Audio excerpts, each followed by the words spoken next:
here. David is here. Trish is here. We've got a couple of non-committee members here. Barbara and Owen are here. So why don't we get started? Good morning, everybody, on this beautiful June day. Thanks for coming to the FFT meeting. I was in the meeting with ASA on Monday, so I know how the presidents and the vice chancellors are spending their week because you're spending it in these meetings. So thank you for taking time out of your other busy schedules. So we'll call the meeting to order. And Beth, if you could take the roll, please, of committee members. Yes. Trustee Cates, Yes. Trustee Riley, Here. Trustee Flood. He's not going to be here. He's not here. Okay. Trustee Kane, Here. Trustee Mishu, Here. Trustee McMahon, Here. is Trustee Eames on the call? Okay. It looks like that's who we have. Okay, thank you. So we've got a busy agenda this morning. We'll make our way through a lot of projects to consider and potentially approve. The beginning of a discussion on a couple of deep dives on subjects of interest to the committee. So we'll get started. And the first action is to go into executive session to discuss a couple of other matters.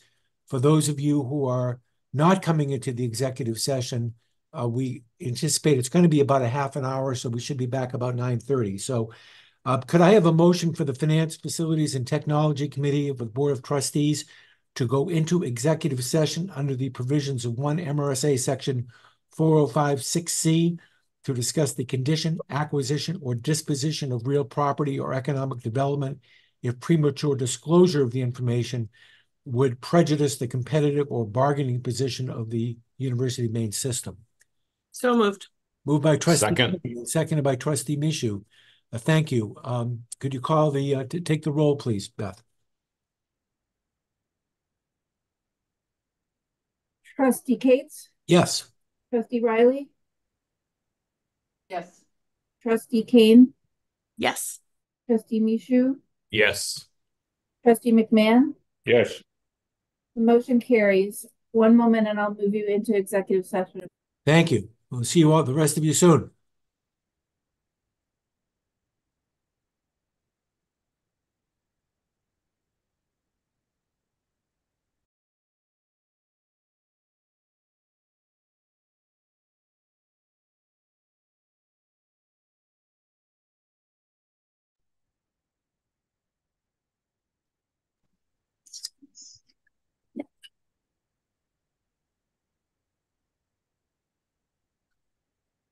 Okay, I think we are all back. Thank you for the patience of those who stuck with us for the last half hour. And we'll now begin the public session. I'd like to reconvene the FFT committee meeting. Welcome everybody who is in attendance. Remind participants, please, to leave your mic muted when you're not speaking. And I'd like to start the session with a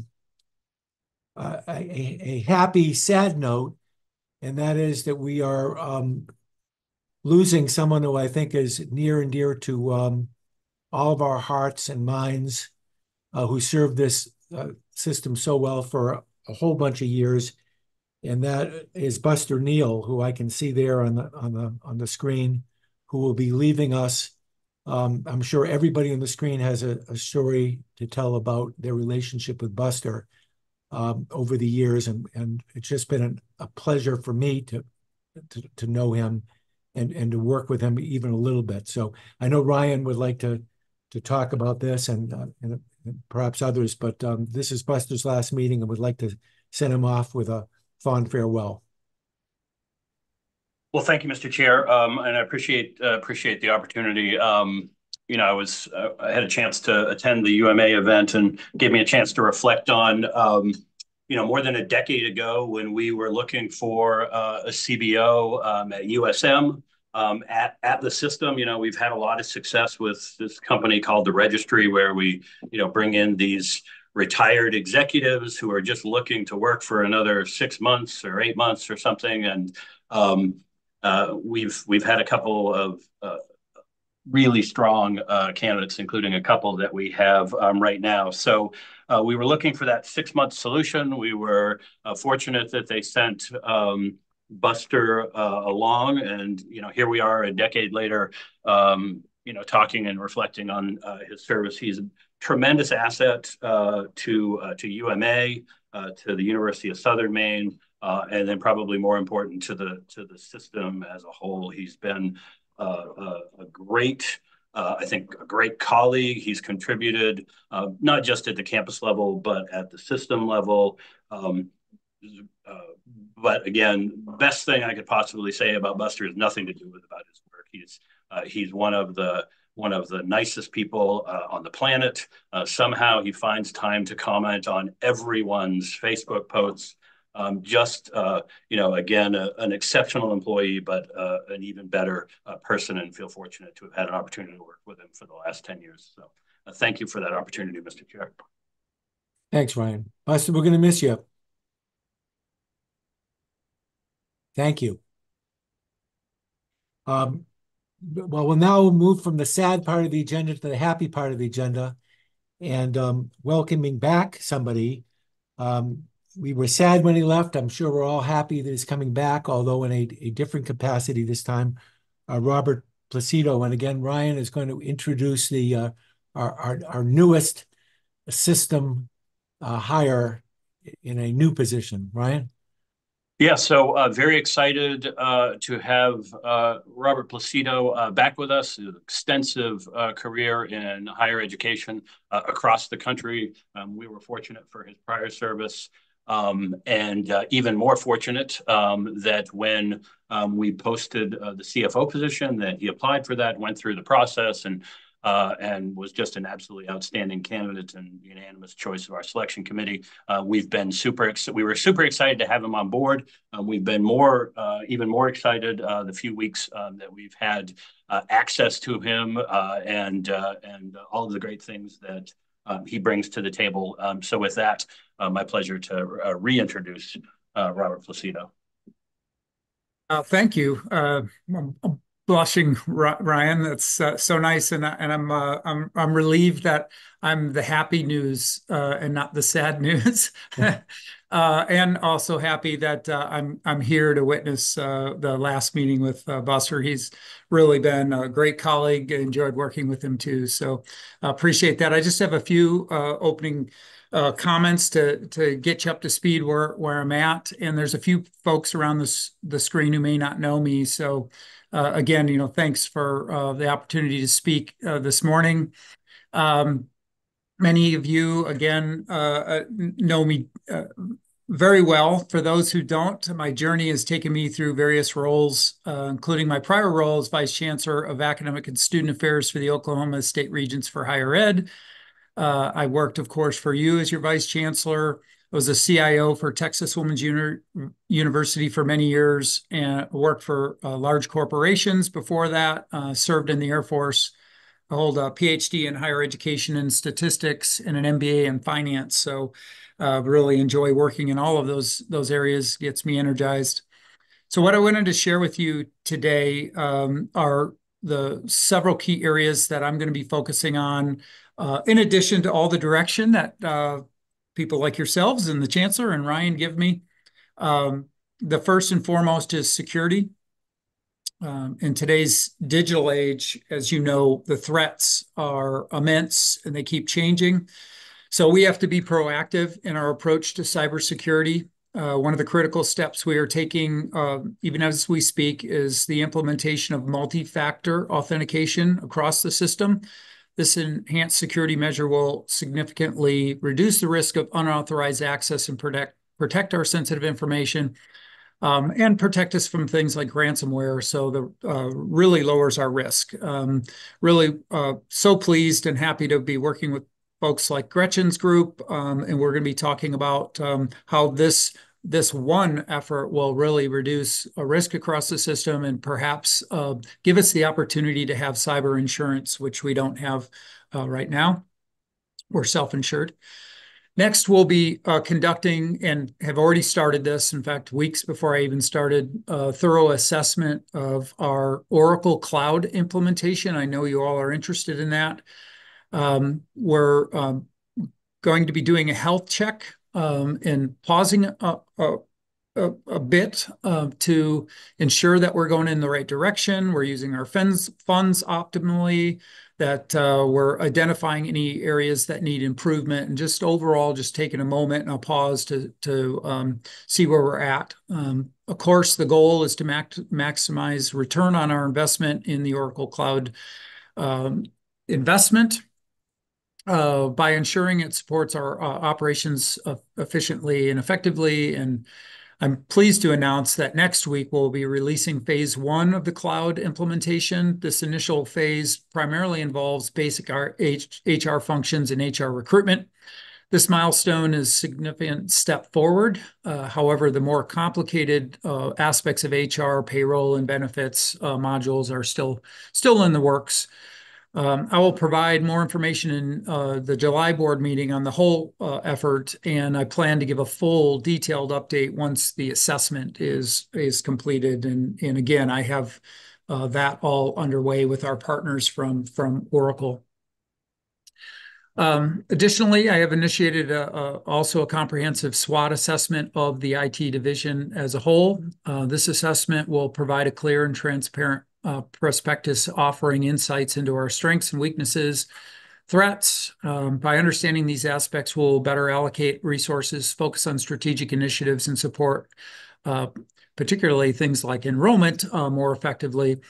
The SWOT analysis will help us to identify areas we can improve, leverage our strengths, capitalize on opportunities, and for me, reestablish the partnership that I think I had with all of the leaders, presidents, the board, and others, so that I can really understand where we're strong and where we need to improve. And I think I bring some insights from my prior role. So really a big team, a lot of really great, talented folks, and I hope to get even more out of them in the future. Another critical focus of mine, I don't know if you remember when we worked together in the past, I am a data geek, so I really want to dig in and implement a mature data system for the system, for the universities, for enrollment managers, for researchers. Data is a vital asset in today's educational landscape, and by implementing a comprehensive data management strategy, will empower the system, the university leaders, and everyone else I mentioned to make better decisions and to understand how we can improve student outcomes and operational efficiency. So more to come on that data effort. Of course, I'm also collaborating with many of the university leaders already on institutionally specific gaps that they have, and I really appreciate all of them reaching out so early and being transparent. And it looks like we're at a good foundation to move forward. Working with Vice Chancellor Joan Farini-Mundy to support our advanced research computing needs, as an example.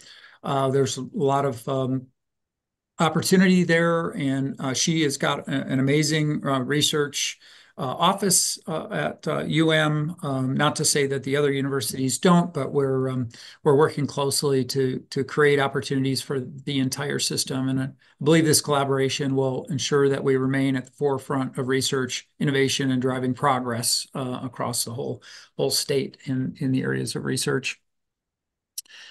Finally, I'm a strong advocate of AI. I'll really resist the opportunity here to wax on. I'm really excited about it. I can't wait to share.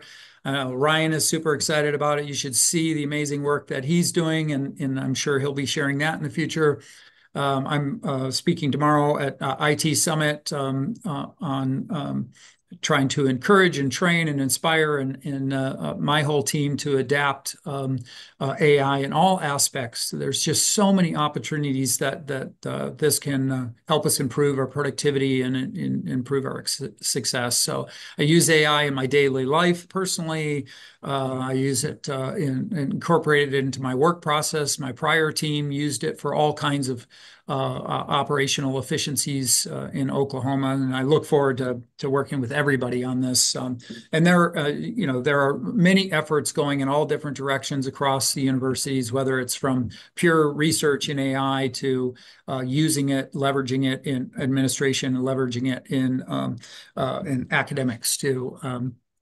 So super excited about that. And I think these initiatives represent our commitment to leveraging technology to drive educational excellence, support our strategic goals, and enhance overall experience for our students, faculty, and staff by prioritizing security, optimizing the cloud implementation, conducting the SWOT analysis for our IT org, implementing a data lifecycle system, supporting advanced research, and of course, adopting AI as fast as we possibly can. We're laying a great foundation for a robust and resilient IT infrastructure.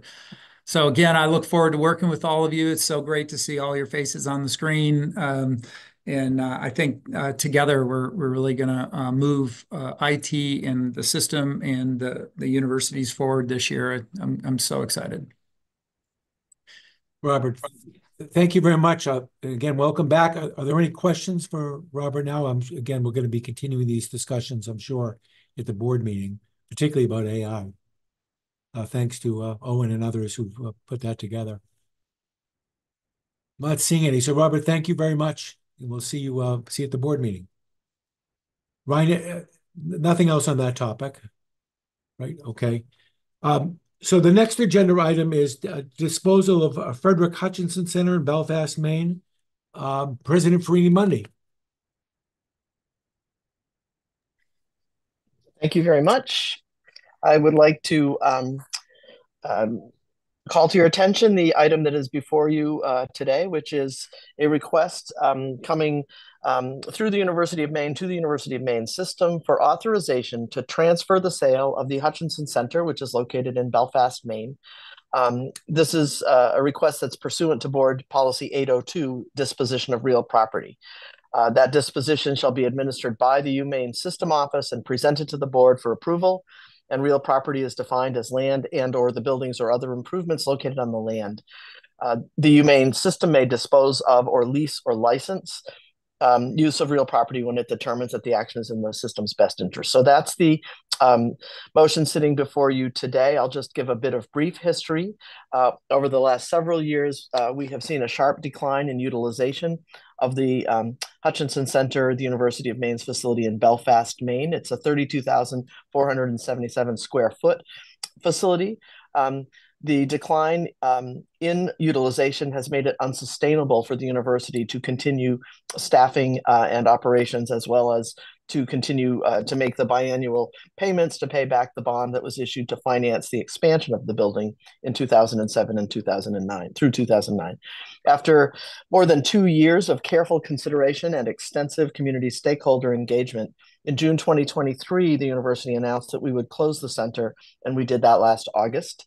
Then UMaine, in collaboration with UMaine System and with input from stakeholders, has been reviewing the costs for keeping this large facility available and came to the conclusion that given the not very viable financial outlook here, we continued with stakeholder outreach to groups for input and potential uses, but came to the conclusion that we would need to issue an RFP, and that RFP offered 3 different possibilities for the use of the building: purchase, lease, or other creative uses. That RFP was issued and issued in January and extended later that year. So although we remain very committed to Waldo County through in-person and online teaching and learning and research, this proposal is before you as we consider the disposition of the facility. I can answer further questions if you have them. Thank you, President. Questions for Joan about this matter? as I understand it, we are paying on about an $800,000 loan that we still owe on this building, and the operating costs that we are continuing to incur are in the hundreds of thousands of dollars per year. Are those both right? Correct. I could ask Kelly Sparks to give precise numbers. Kelly? Yes, thank you, Trustee Cates. We currently hold $855,000 in debt associated with the building, and this year to date, we have spent $477,000 operating the building, even though it's been closed for operations or closed for courses and other academic uses. Thank you. Other questions about this matter? I'm not seeing any. So let me read the text of a proposed resolution that the Finance, Facilities, and Technology Committee approves the following resolution to be forwarded for Board of Trustee approval at the July 14-15, 2024 board meeting, that the Board of Trustees accepts the recommendation of the Finance, Facilities, and Technology Committee and authorizes the University of Maine system, acting through the University of Maine, to transfer or sell the Frederick Hutchinson Center located in Belfast, Maine, with a permanent carve-out for technology. All final terms and conditions of the transfer or sale agreement are subject to review and approval of the University of Maine System Treasurer and General Counsel. Is there such a matter? Such a motion? So moved. Moved Second. by Chair Riley and seconded by, I'm sorry, was that Trustee Kane? By Trustee Kane. Any discussion? Seeing none, Beth, could you please take the roll call? Yes, Trustee Cates, Oh, yes. Trustee Riley, Yes. Trustee Kane, Yes.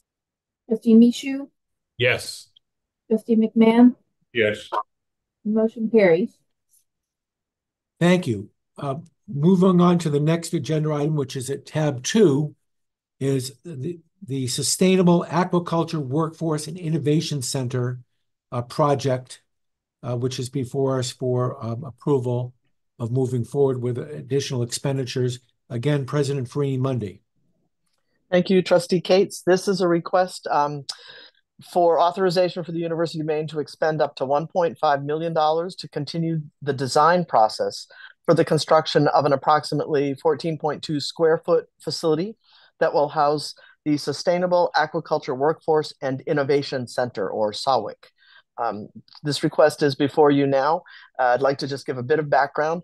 We have $10.335 million that have been secured for SAWIC through 2 funding sources.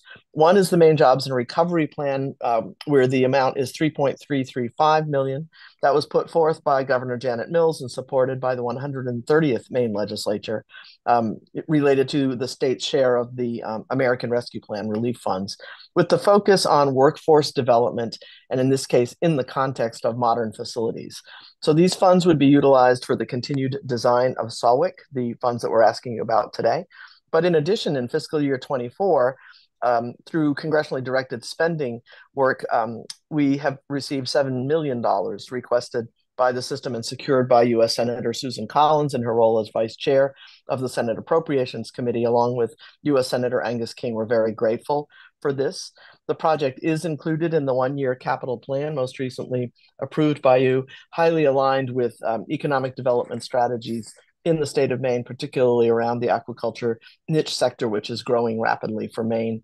What this will be is an aquaculture teaching and research facility, following much of our UMaine focus on bringing research and teaching together in the same settings. This is related to our Aquaculture Research Institute and our collaborations with USDA.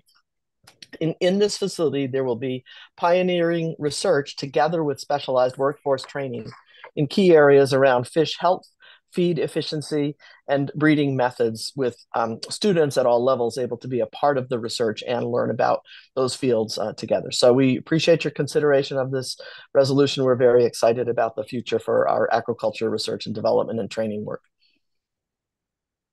Thank you. Questions for President and Vice Chancellor? Yes, Trustee Alexander. I didn't have a question about the allocation of funding or the purpose, but I was wondering, is the center, the faculty, the staffing, all part of current budget and expenditures, or is there an intent, or has there been an approval to expand the program from the point of view of courses and majors and so forth? At this point, Trustee, it's my understanding that there's a core faculty led by Dr. Debbie Bouchard that will be leading this work, and it will draw on existing resources. At the same time, though, this is a very prime area for us with external grant funding and externally sponsored work. And sometimes those proposals to the outside field include opportunity for faculty and student support in them, but those would be typically managed project by project. So in short, we have the core faculty in place and the core infrastructure in place to move forward. And would you be soliciting funding from the aquaculture businesses in this state to assist in funding this program and the faculty or the projects that might result? We have an excellent relationship with the aquaculture industry in the state at lots of levels, have many joint projects with particular organizations within that suite of companies. And at this point, I don't know that we have a concrete plan. I do see Vice President Ward on the line. He may be able to say more. But at this point, I think that's a distinct possibility. This will be a resource for the state.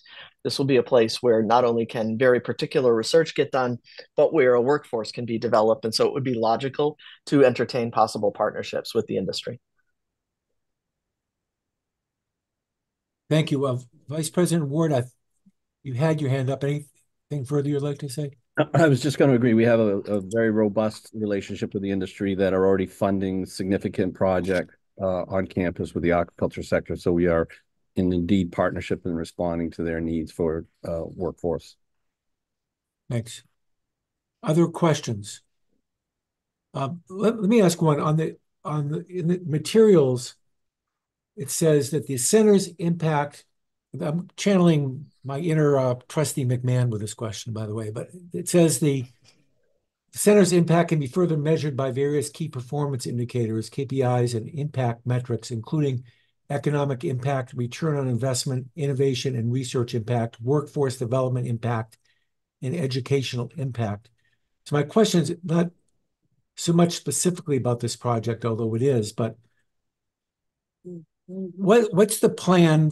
And if you can't answer this morning, that's fine. But what's the plan for actually keeping track of these KPIs and reporting back to the board at some point about how those KPIs have been achieved or not achieved, or what they've been? Because it does seem like there's a lot of promise here. How are we going to measure that, and when are we going to hear about that progress that's been made? Thanks, Trustee Cates. I'll start and again see if Jake has more to add. But we are in the practice of looking at a number of different KPIs that are research related. Some of this is for our federal reporting, and so that will roll into those kinds of reports. Some of it is when we produce our annual MAIF report, which looks at ROI in terms of effectiveness of the faculty involved in the research enterprise and bringing in external funding, which then employs more people and provides student internships and so forth.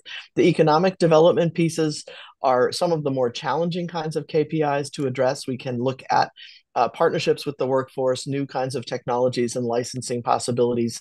And so all of that is certainly in the discussions we are having, but I appreciate your very specific question. And I think it's a bit of a charge to us to go back and look more precisely at exactly what KPIs relate to not just this center, but so many other of our facilities that are being funded now through CDS and other federal dollars. Jake, more to add? I would just add that we are currently tracking KPIs. We have them on our University Maine dashboard. Our economic research economic KPIs include company partnerships, revenue, like startup companies, things like that. We don't break them out by sector specifically at this point, and those KPIs were evaluated in rolling up into the system strategic plan as well. Right. We look for subjects to have perhaps a deeper dive on in future meetings. Maybe this is one of them. So I didn't mean to surprise you with that question, but no, it's for that information, and I'm sure we'll revisit it. Thanks. Any other Happy to. questions? Thank you.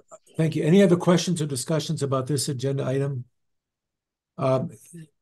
Seeing none, let me read the text of the proposed resolution that the Finance, Facilities, and Technology Committee approves the following resolution to be forwarded for Board of Trustee approval at the July 2024 board meeting, that the Board of Trustees accepts the recommendation of the Finance, Facilities, and Technology Committee and authorizes the University of Maine system acting through the University of Maine to expend up to $1.5 million for the continued design of an approximately 14,200 square foot facility to house the Sustainable Aquaculture Workforce and Innovation Center.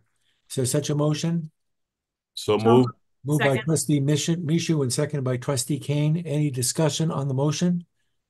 Seeing none, Beth, could you take the roll call, please? Trustee Cates, Yes. Trustee Riley, Yes. Trustee Kane, Yes.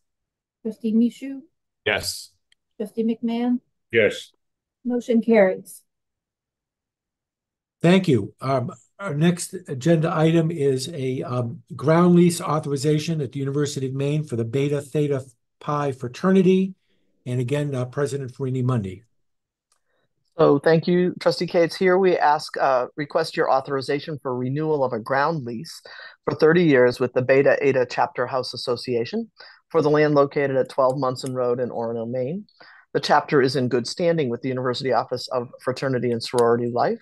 This lease carries a term of 30 years with an annual rent of $1.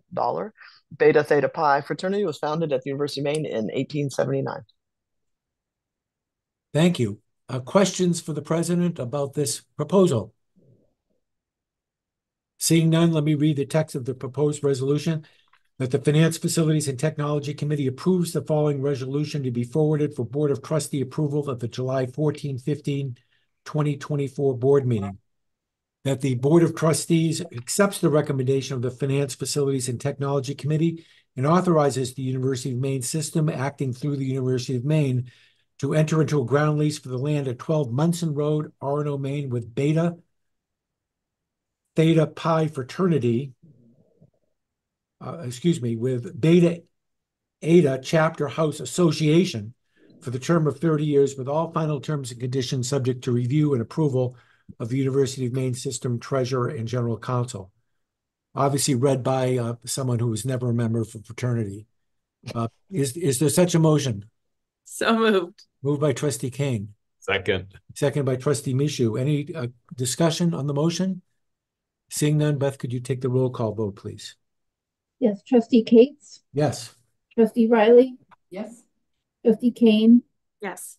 Trustee Michoud, Yes. Trustee McMahon, Yes. the motion carries. Thank you.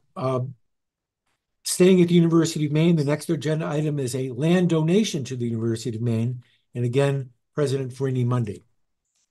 So thank you. This is a request for your approval for us to receive a parcel of land that's adjacent to the University of Maine's Diagnostic and Research Lab, the DRL. Some of you will know that as the TIC Lab, located at 17 Godfrey Drive in Orono via donation.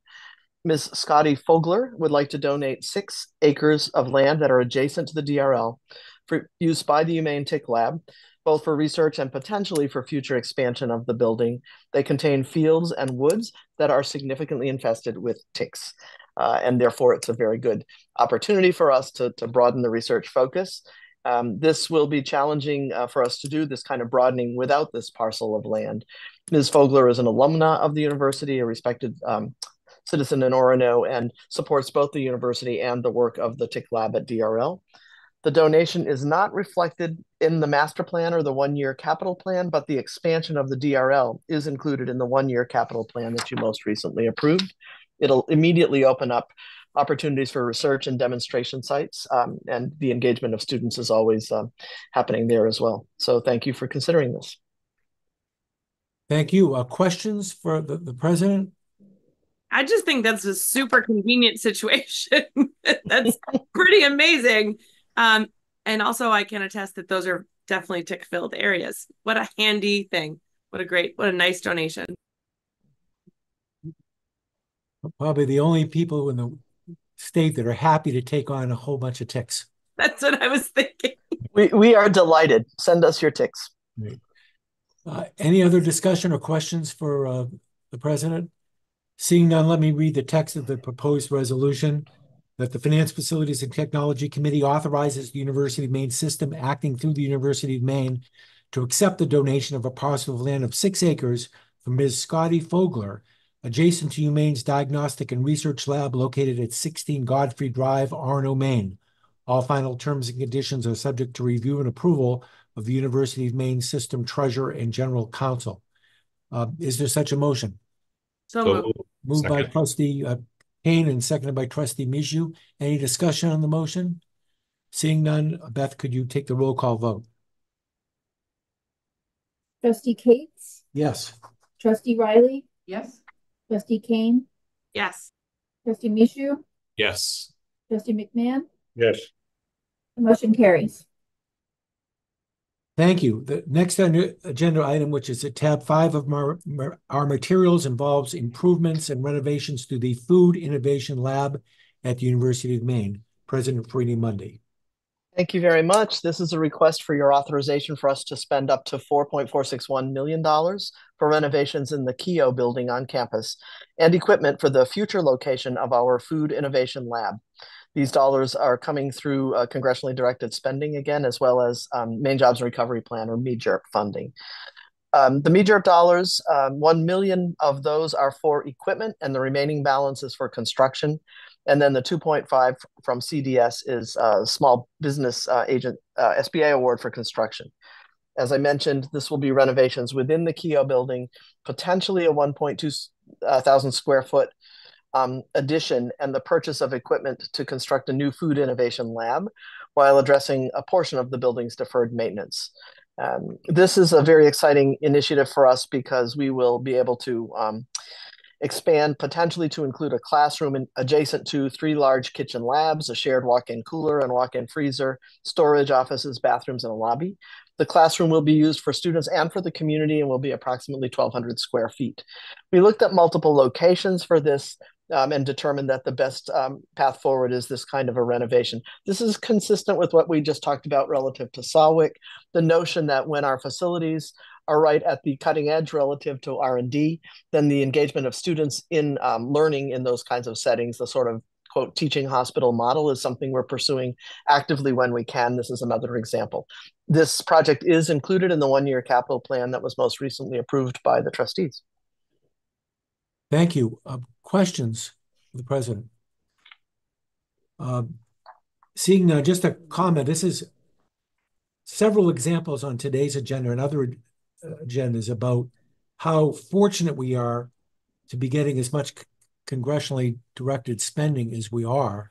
It doesn't come as any accident. Hard work by lots of people on the screen and off. And also the money that we're getting in this case from the State of Maine Recovery and Jobs Plan. We're just benefiting from both of those tremendously, and that runs as a theme throughout this agenda and others. So we're very, very grateful for that, I'm sure. Any further questions about this? Seeing none, let me read the text of the proposed order then. That the Board of Trustees accepts the recommendation of the Finance, Facilities, and Technology Committee and authorizes the University of Maine system acting through the University of Maine to expend up to $4,461,000 for the renovation and addition to the Keough building for the construction of a new food innovation lab. Is there such a motion? So moved. By Trustee Michoud and seconded by Trustee Kane. Any discussion on the motion? Seeing none, Beth, could you take the roll call vote, please? Trustee Cates, Yes. Trustee Riley, Yes. Trustee Kane, Yes. Trustee Michoud, Yes. Trustee McMahon. Yes. Motion carries. Thank you. Next agenda item at tab 6, Level 3 Direct Current Fast Chargers Land Lease Authorization at the University of Maine and the University of Southern Maine. President Farini Mundy, and then turn to President Edmondson if she has any further comments. Thank you. This is another request for authorization for the system acting through UMaine and USM to negotiate and enter into a new lease agreement with GridWealth EV LLC or its designee for 2 small areas of university property, one on each campus, for the installation of level 3 direct current fast chargers. This is a part of the State of Maine Efficiency Maine Trust process to expand access to these chargers. I can go into the technical details, but I'll turn to my colleague, President Edmondson, to see if she has more. I have nothing further to add. I think it's pretty straightforward. Thank you. Yep. Thank you. Questions? How much land is this? Do you know? I mean, we're talking about a very small little corner? Yes, the UMaine station will be located near the Stevens Hall parking lot and our existing level 2 EV chargers. So it's like a small number of parking spaces, essentially. Thanks. Any further questions from the group? Seeing none, let me then read the text of the proposed order. That the Finance, Facilities, and Technology Committee approves the following resolution to be forwarded for Board of Trustee approval at the July 14-15, 2024 board meeting.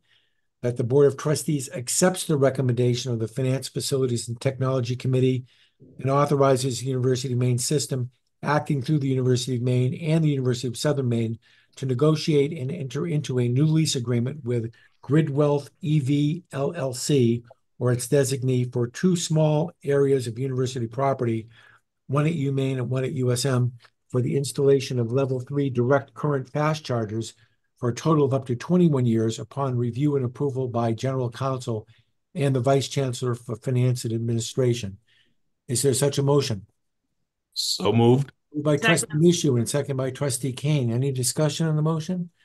Seeing none, Beth, could you take the roll call vote, please? Yes, Trustee Cates, Yes. Trustee Riley, Yes. Trustee Kane, Yes. Trustee Michu, Yes. Trustee McMahon. Yes. The motion carries.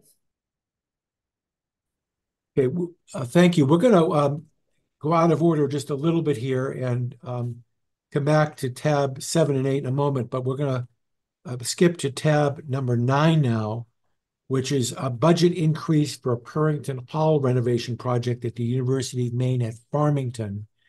And I'll turn this over to President McDonald. Thank you very much. Laurie Gardner will go through the specifics, but I wanted to just provide some context.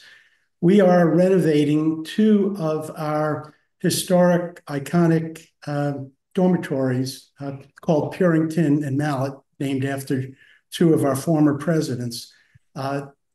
Each of these have cost $2.7 million from a bond that we have received. As we have opened up these facilities and started to renovate, we have discovered that the floor joists need to be reinforced, and therefore each of these are going to cost an additional $500,000, and we have the bond funding for that. Today we're coming forward with one of these, but in the future we will come forward with a request for Mallet as well. The Purrington building has 110 beds. The Mallet has 115 beds. Each of these facilities are in the center of the campus, and it's very important that we renovate them and get them back online. We're anticipating that the Purrington building will be online for the fall, and Mallet will not be online for until the the spring semester. We are also, just to provide context, exploring repurposing an additional 100 beds in another part of campus, as we recognize that we are not able to fill all of our beds with our students. So that is another project that we're looking at, but we're not coming forward today. But I just wanted to provide context as we bring these facilities on. We're not doing it without being mindful that we have some excess capacity on campus. We are in the process, just giving the big picture, of shrinking the campus footprint by consolidating offices. We have one building that we have already rented out. We have 2 more that we're going to be consolidating this year. These are on Main Street, and we will be renting those out. And probably by next year, there will be a third building. We're also seeking to sell some property to consolidate some of the work that we're doing off campus. We have our facilities management program off campus that we want to bring back onto campus, and we would be selling that facility and another piece of land that we have that we are not using. And so this is all part of really a larger plan to shrink the footprint of the building in accordance with the size of the campus. As the campus enrollment has shrunk, we want to also shrink the number of buildings that we have to maintain, and this would give us some at least one-time funds to help shore up our budget. So with that, I'd like to turn it over to Lori, and she can go through the details of this proposal. Thank you, President McDonald. So focusing on Purington Hall, UMF is requesting a $500,000 budget increase to finish the renovation of Purington. This project is currently 90% complete and supports student community and educational activities by addressing the accessibility of bathrooms, upgrading plumbing fixtures, and creating ADA accessibility for the hall. We completed an extensive pre-construction demo to realize what was needed for the project prior to going out to bid. Unfortunately, the structural issues that were discovered were hidden behind many layers of renovations in years past, and a full demo of the area would have been needed in order to know the structural issues that were in the building between the floors. The structural issues required the contractor to remove the subfloors and joists, as well as add supporting beams to hold the load of the building from the basement all the way to the attic. When done, the building will have been brought up to current code and will reduce work orders for pre-renovation plumbing issues that were occurring due to the failing pipes. The project also relocates the laundry to the first floor and added an ADA ramp to the building, thereby making the first floor areas ADA compliant. I'd like to take a moment to speak about the Mallet Hall renovation project as well. During this renovation, it was discovered that the floors in those bathrooms were in the same condition as Purington. When it became apparent that we could only get one building done prior to opening this fall, we made the choice to focus on Purington. We've continued to do projects in Mallet that capture economy of scale. For example, the ADA ramp on the front of that building, we did that at the same time we did Purington. So they were poured together. So we didn't have two startups. And I'll be coming back to you within the next couple of meetings to request a similar budget increase and discuss more detailed plans for Mallet. And as Joe indicated, we currently have a couple of requests from outside organizations that are going to impact how the residence halls, how one of our residence halls is used on campus. The increase to this budget does not impact funding for any other projects slated to be done on campus. When we decided to do the renovation, we purposely left about $1 million unallocated until these projects were completed in case we ran into unforeseen conditions. Once these projects are complete, we'll reallocate any unused funds into other projects.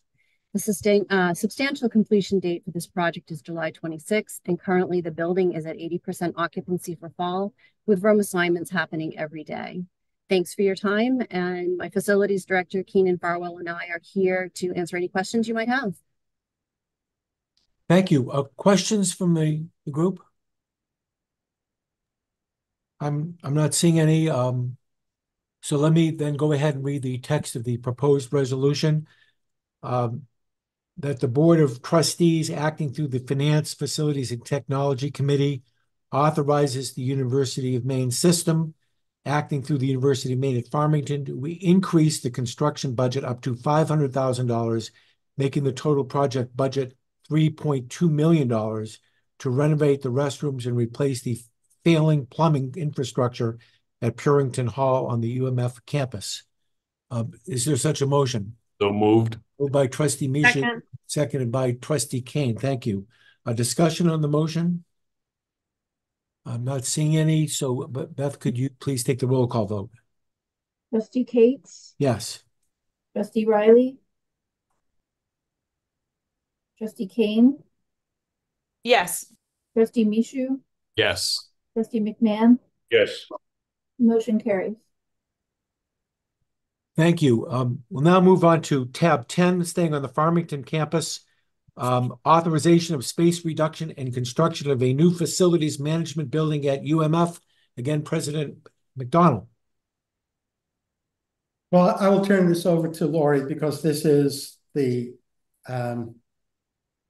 larger context that I wanted to talk about before, where we're moving our facilities program from off campus to on campus. That will give us an opportunity to sell the facility that they're in. It will require us to do some construction on campus, but the net effect will be positive for the campus, positive financially for the campus. But Lori, if you could go through the details, that would be great.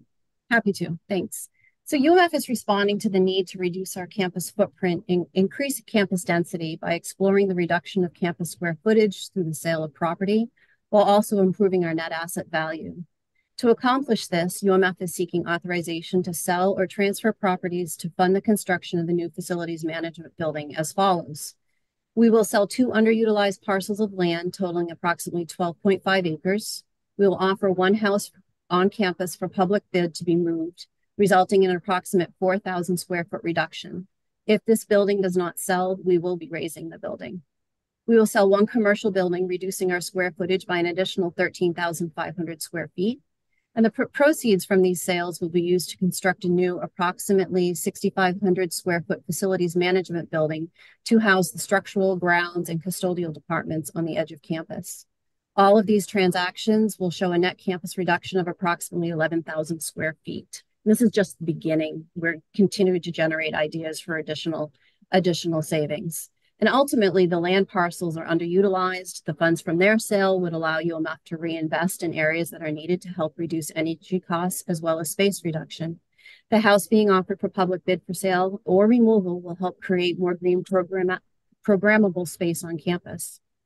Construction of a new facilities management building is estimated to cost approximately $600,000. Many options and locations were considered for a new facilities building, and the location chosen at the edge of campus has the least impact on campus operations.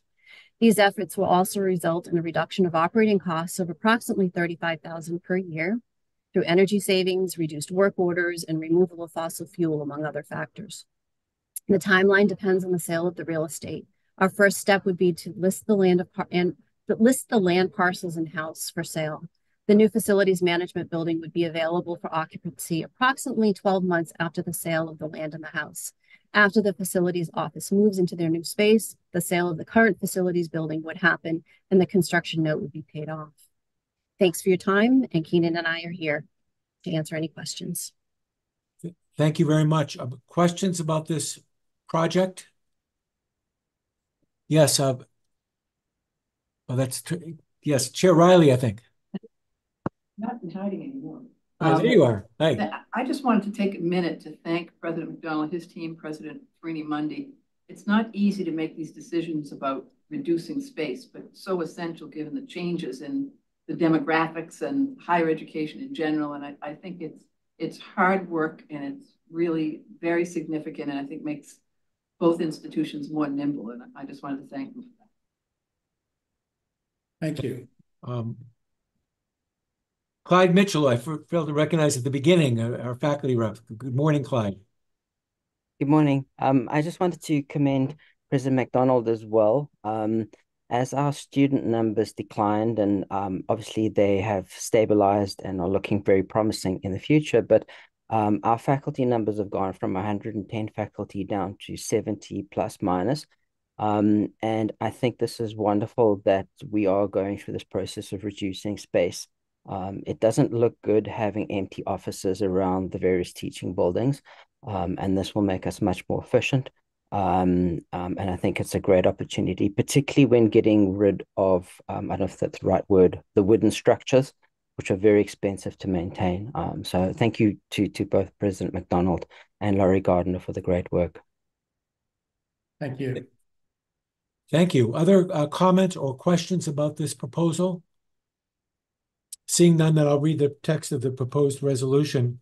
That the Board of Trustees, acting through the Finance, Facilities, and Technology Committee, authorizes the University of Maine system, acting through the University of Maine at Farmington, to dispose of 2 parcels of land, 1 house and 1 commercial building. Proceeds from these sales will be utilized to fund construction of a new 6,500 square foot facilities management building with construction costs not to exceed $600,000. Is there such a motion? So moved. Moved by trustee McMahon, excuse me, trustee Mishu, and seconded by trustee Kane. Any discussion on the motion? Seeing none, could you please take the roll call vote, Beth? Trustee Cates, Yes. trustee Riley, Yes. trustee Kane, Yes. trustee Mishu, Yes. trustee McMahon, Yes. motion carries. Thank you. We are running just about on schedule. And maybe we can even pick up a few minutes going along. So why don't we take a break until, very short break until 10:30, allow people to get up and stretch a little bit, and we'll reconvene promptly at 10:30. See you then.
Hi, my name is Sal Khan. I'm the founder of Khan Academy, and I'm also the author.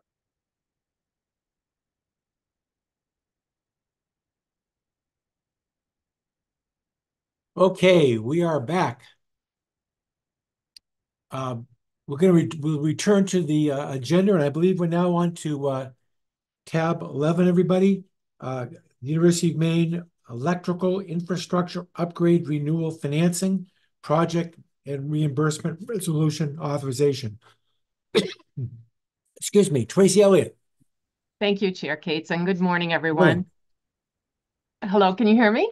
Yes. Okay, thank you. Tab 11 includes financing, project, and reimbursement resolutions for the University of Maine's electrical infrastructure project. And as a reminder, at its April meeting, the board authorized the University of Maine to spend up to $25 million to renew its electrical infrastructure with a project to be financed by revenue bonds.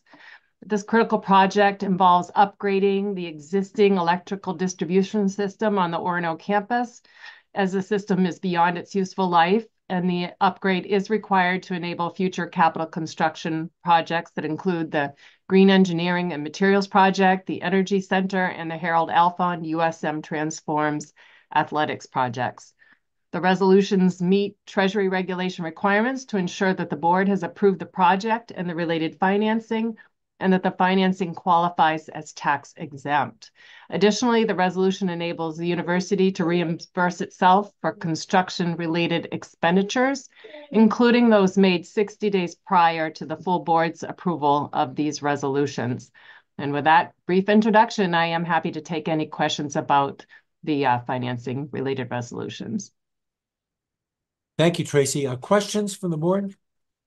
Anybody on the call? See, now I have one question. And again, it's kind of a recurring issue, but it says this is going to be funded with ENG funded depreciation and reduced energy costs. And again, the question is, how are we going to track that going forward? And I would turn to Kelly or President Mundy, Brady Mundy, for that.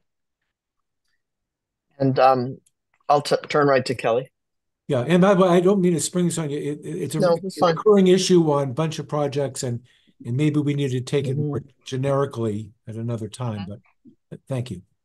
Yeah, thank you, Trustee. I'm happy to address that. We manage our funded depreciation budget. We do manage it by, there's projects that are associated with that. So they're set up as in a separate fund type, and each of those, so we can track and share that information with you. In terms of the energy or electrical savings that we'll be using for this, that's more difficult to track. Those come in terms of what are called RECs, or energy use credits, and they come in as a total amount.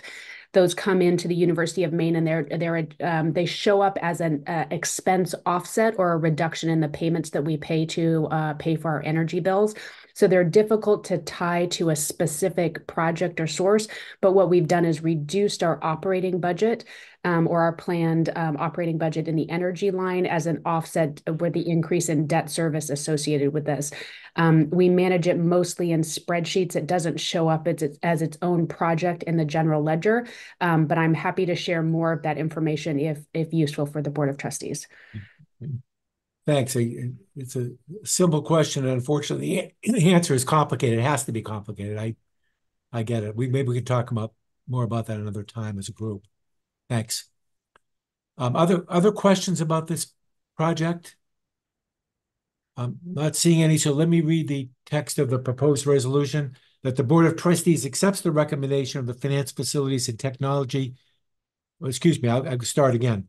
That the Finance, Facilities, and Technology Committee approves the following resolution to be forwarded for Board of Trustee approval at the July 15, 2024 board meeting. That the Board of Trustees accepts the recommendation of the Finance, Facilities, and Technology Committee and approves the financing, project, and reimbursement of project expenditures resolution to authorize the University of Maine system acting through the University of Maine to fund an electrical infrastructure project to make crucial upgrades and renewal of the University of Maine's electrical infrastructure with a total project cost of up to $25 million using financing with a maximum principal amount or of debt of $25 million. Is there such a motion? So moved. Moved by trustee Michu and seconded by trustee Kane. Any discussion on the motion? Seeing none, Beth, could you take the roll call vote, please? Trustee Cates, Yes. trustee Riley, Yes. trustee Kane, Yes. trustee Michu, Yes. trustee McMahon. Yes. The motion carries. Thank you. Move on to tab 12, request for proposal, financing services award. Again, Tracy Elliott. Morning again. And good morning again. Thank you. Tab 12 is an action item for the awarding of a master equipment lease purchase agreement to Bank of America Public Capital Corp. as a result of a request for proposal process that we conducted this spring for financing services. The goal of the award is to have established financing mechanisms for capital equipment and energy services contracts, which allows financing to be efficient with established terms and conditions, with a defined and familiar process for ease of execution, and it provides the best negotiated interest rates available to us. Based on a careful review and scoring of proposals, the sourcing committee recommends re-awarding the finance agreement to the incumbent Bank of America Public Capital Corp. We recommend this bank, given their established process, their pricing terms and conditions, and their experienced deep team.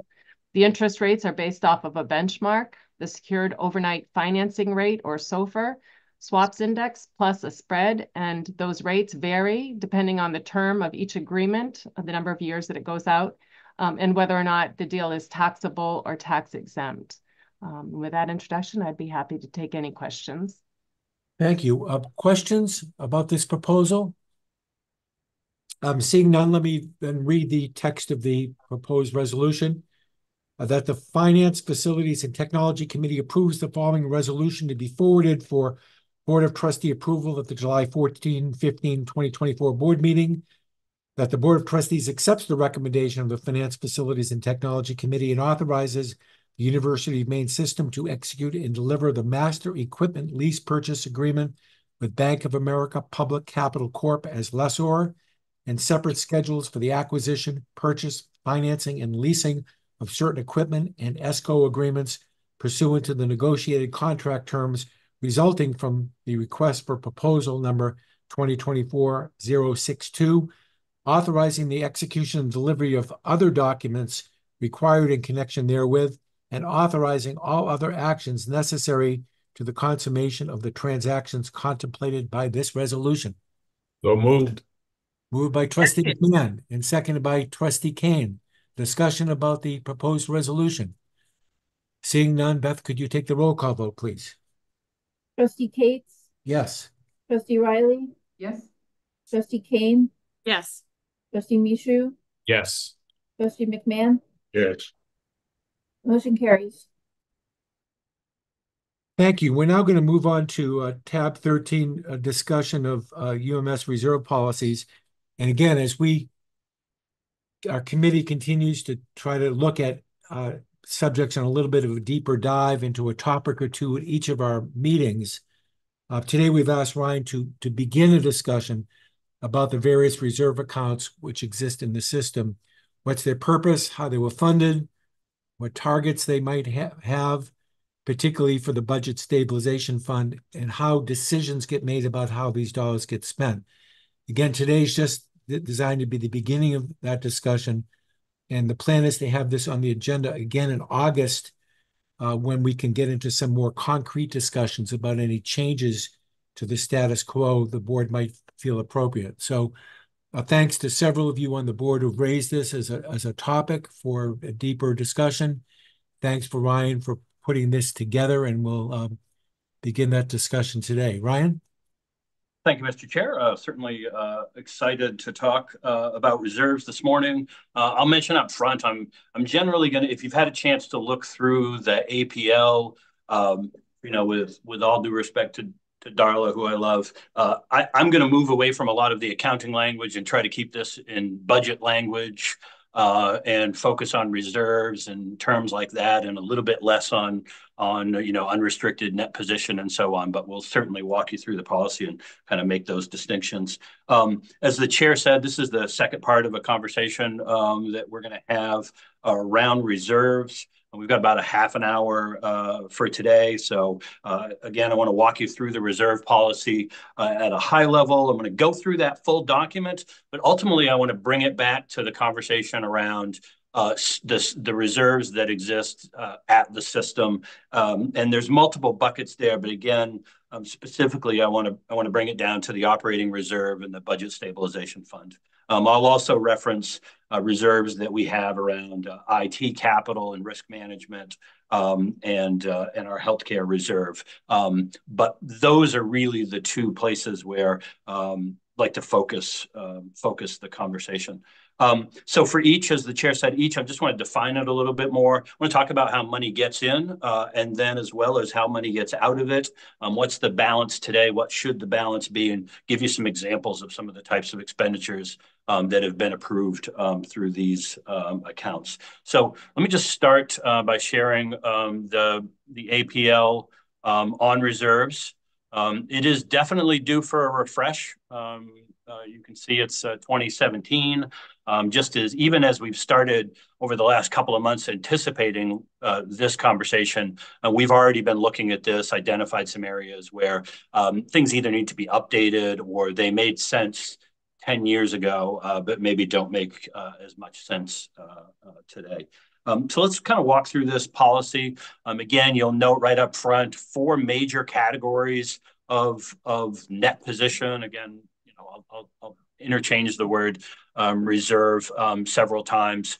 I'll talk about those 3, but again, as it notes here, there are 4 categories. I'm going to focus mostly, as this APL does, specifically on unrestricted net position. As is noted in here, the APL primarily applies to UMS, but it also has campus implications throughout this as well. I recommended to the chair, to the extent we want to go down the campus road. It's similar, but a little bit different as well. And so I definitely recommend that conversation for a future meeting. So 4 major categories here again. I'm going to focus on unrestricted, which is highlighted here, but just really quickly, those other ones are, net investment in capital assets, which sounds exactly like what it is. It's assets that are attributable to the acquisition, construction, repair, or improvement of our assets. Restricted, non-expendable, again, is externally imposed conditions. So an endowment is probably the best example there. They're restricted expendable. So again, it's got those externally imposed conditions, but at some point you have the potential to fulfill those conditions, and then it expands the uses and so on. And then finally, again, unrestricted. As you note here, again, we start getting into some of these categories. So now we're getting into this broad category of reserves. Again, typically when we've set these up to protect UMS, to protect our campuses for unexpected shortfalls. The example that we note in here, again, unforeseen shortfalls in enrollment, curtailment of anticipated state appropriation. I want to be really clear, let me just hit the other bullets. Other unanticipated expenses and strategic one-time investments. So when we think about specifically the Budget Stabilization Fund, it was set up in 2008, and it was specifically for curtailment of state appropriations. And so we have a lot of former appropriators on here, but for those that are not, this is when the state is going through its own shortfall and mid-year needs to make budget reductions. The governor has the authority to do that through financial order. They're not done often. I believe I executed the last 2 of these at least, if not more of them. And they are sudden. So suddenly, Commissioner Lowe knocks on the door and says, hey, university system, we've got a deep curtailment at the state. Your share of that curtailment is $5 million.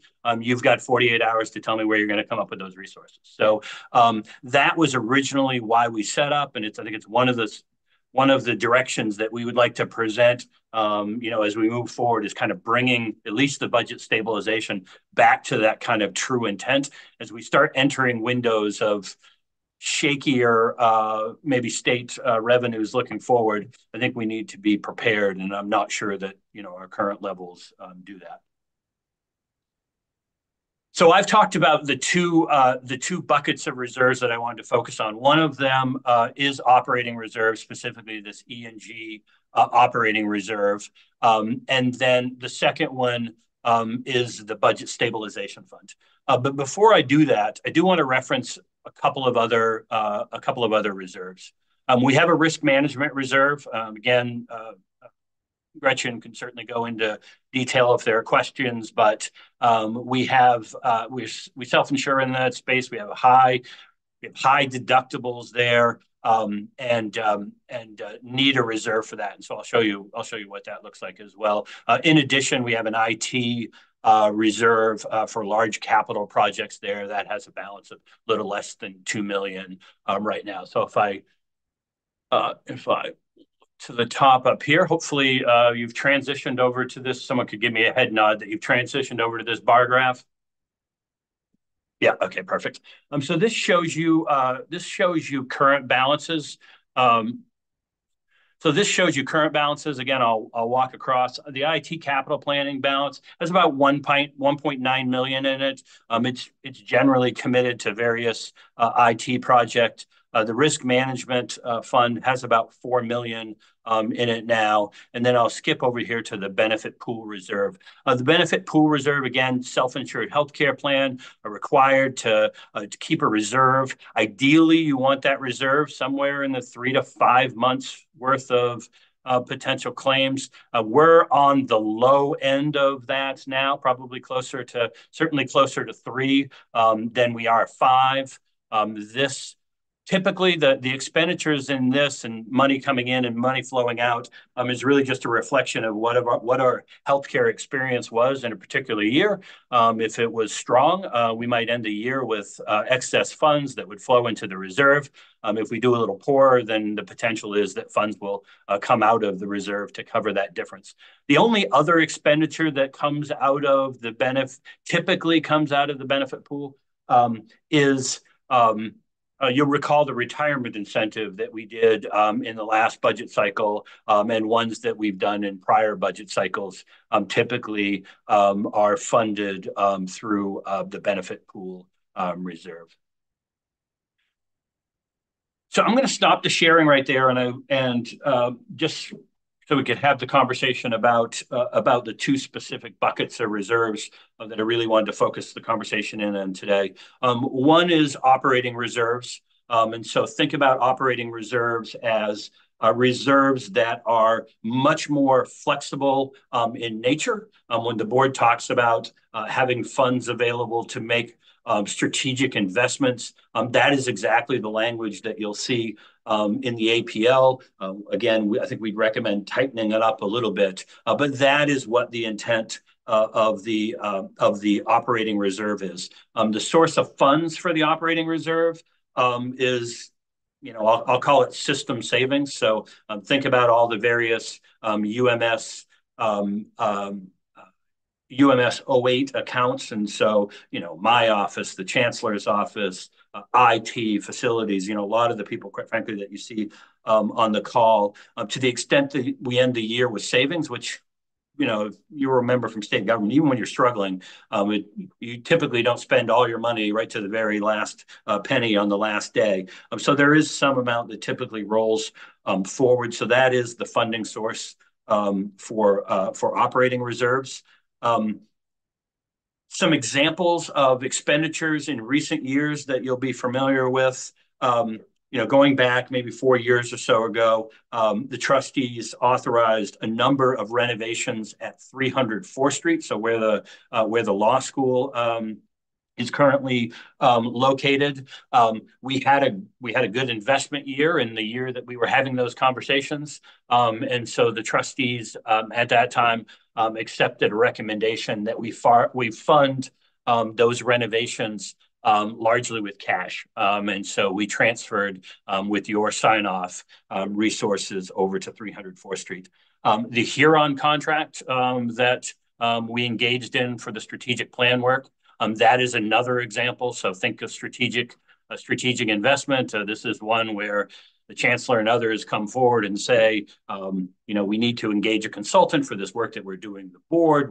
There's not an obvious bucket of resources for that. Again, think that strategic investment banner. That is an example of something that came from this. And then the last example I would use are legal settlements. When it's not unusual that we're involved in legal disputes. Also not unusual that those are settled. And so to the extent they are settled and the outcome is a system responsibility. So think things like, well, I don't want to give examples. I'm afraid I'll get into something I shouldn't. So we've had legal settlements. You know what those are. You can text me if you're interested in more detail. But those type of settlements would come from this account. Funds flow out through two ways. One is just straight approval from the board. So think 300 4th Street. I put an A sheet in front of you. I went to the FFT committee. I said, here's what we want to do with those resources. And we kind of laid out the case and you supported that. The other one is in consultation. Always with the board chair, almost always with the FFT chair. And generally topics that other board members have been involved in. Again, think things like the Huron contract, things like that. We may not bring that back. Some of those may not show up in an A sheet, but the legal settlements, for instance, we'll have conversations. We'll say, here's what our plan is and get some sign off on that. What should the balance be in there? I mentioned that it was 16 million. Ideally, it's 10% of revenues or expenses. It was an inconsistency we noticed we had in the APL, so we do need to kind of sync those up, although ideally revenues and expenses are the same. So if it was 10%, we should be looking at somewhere around 60 million in the operating reserve. Now, the question is, does 60 million need to be at the system level? Is it 100% the responsibility that for any strategic investment that it needs to come from that fund?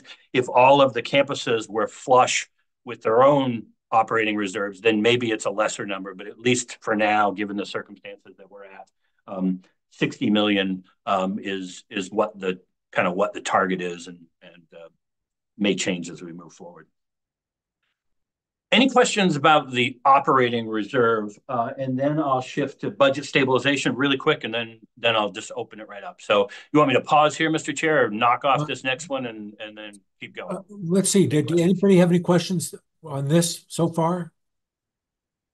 I'm not seeing any, Ryan. Okay, so just a couple minutes left. So the last bucket that I want to talk about is the budget stabilization fund, and that is what you would typically think of as reserves that are available for a budget emergency. So the state rating agencies use all kinds of different terms here: budget stabilization fund, reserves, rainy day fund. But think of this bucket different. This is the bucket that, again, when we go to the rating agencies and say, we've got resources set aside to deal with a budget emergency, that's what we're talking about when we talk about the budget stabilization fund.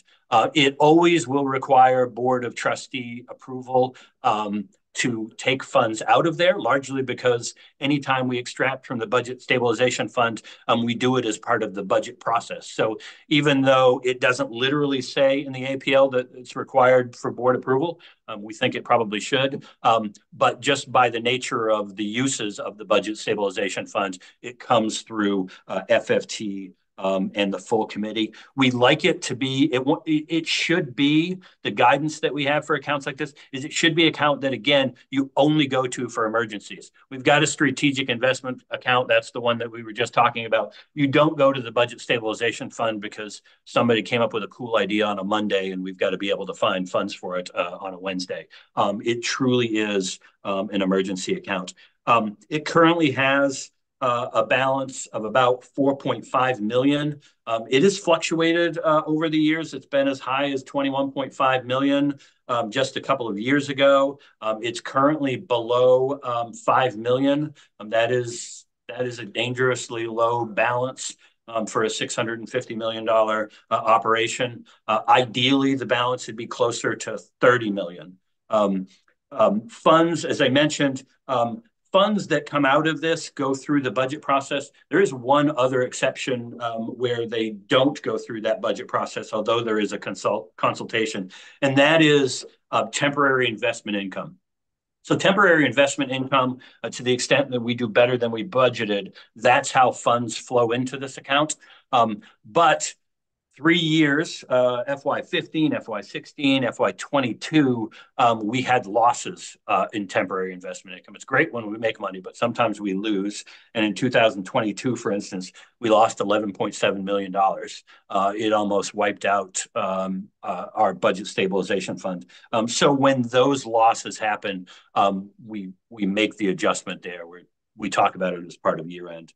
But that is also a potential for funds coming out of that. So I think, Mr. Chair, I think I'll stop right there. Happy to take any questions. I've got more notes, but I'm just afraid I'm talking too much. You're not, but let's pause and take questions at this point. So Ryan, the good news is that you don't determine a change in that $4.5 million budget stabilization number until the end of the fiscal year. And we've got a few days to go, but that number should be going up eventually because of what investment return over the past year.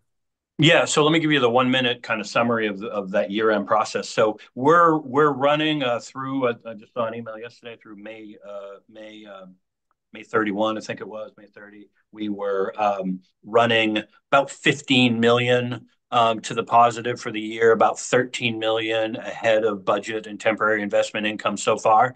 So I don't want to jinx it. A lot of bad stuff could happen in the next 3-4 days, but let's pretend that we ended positively and it was 13 million, just to use that number.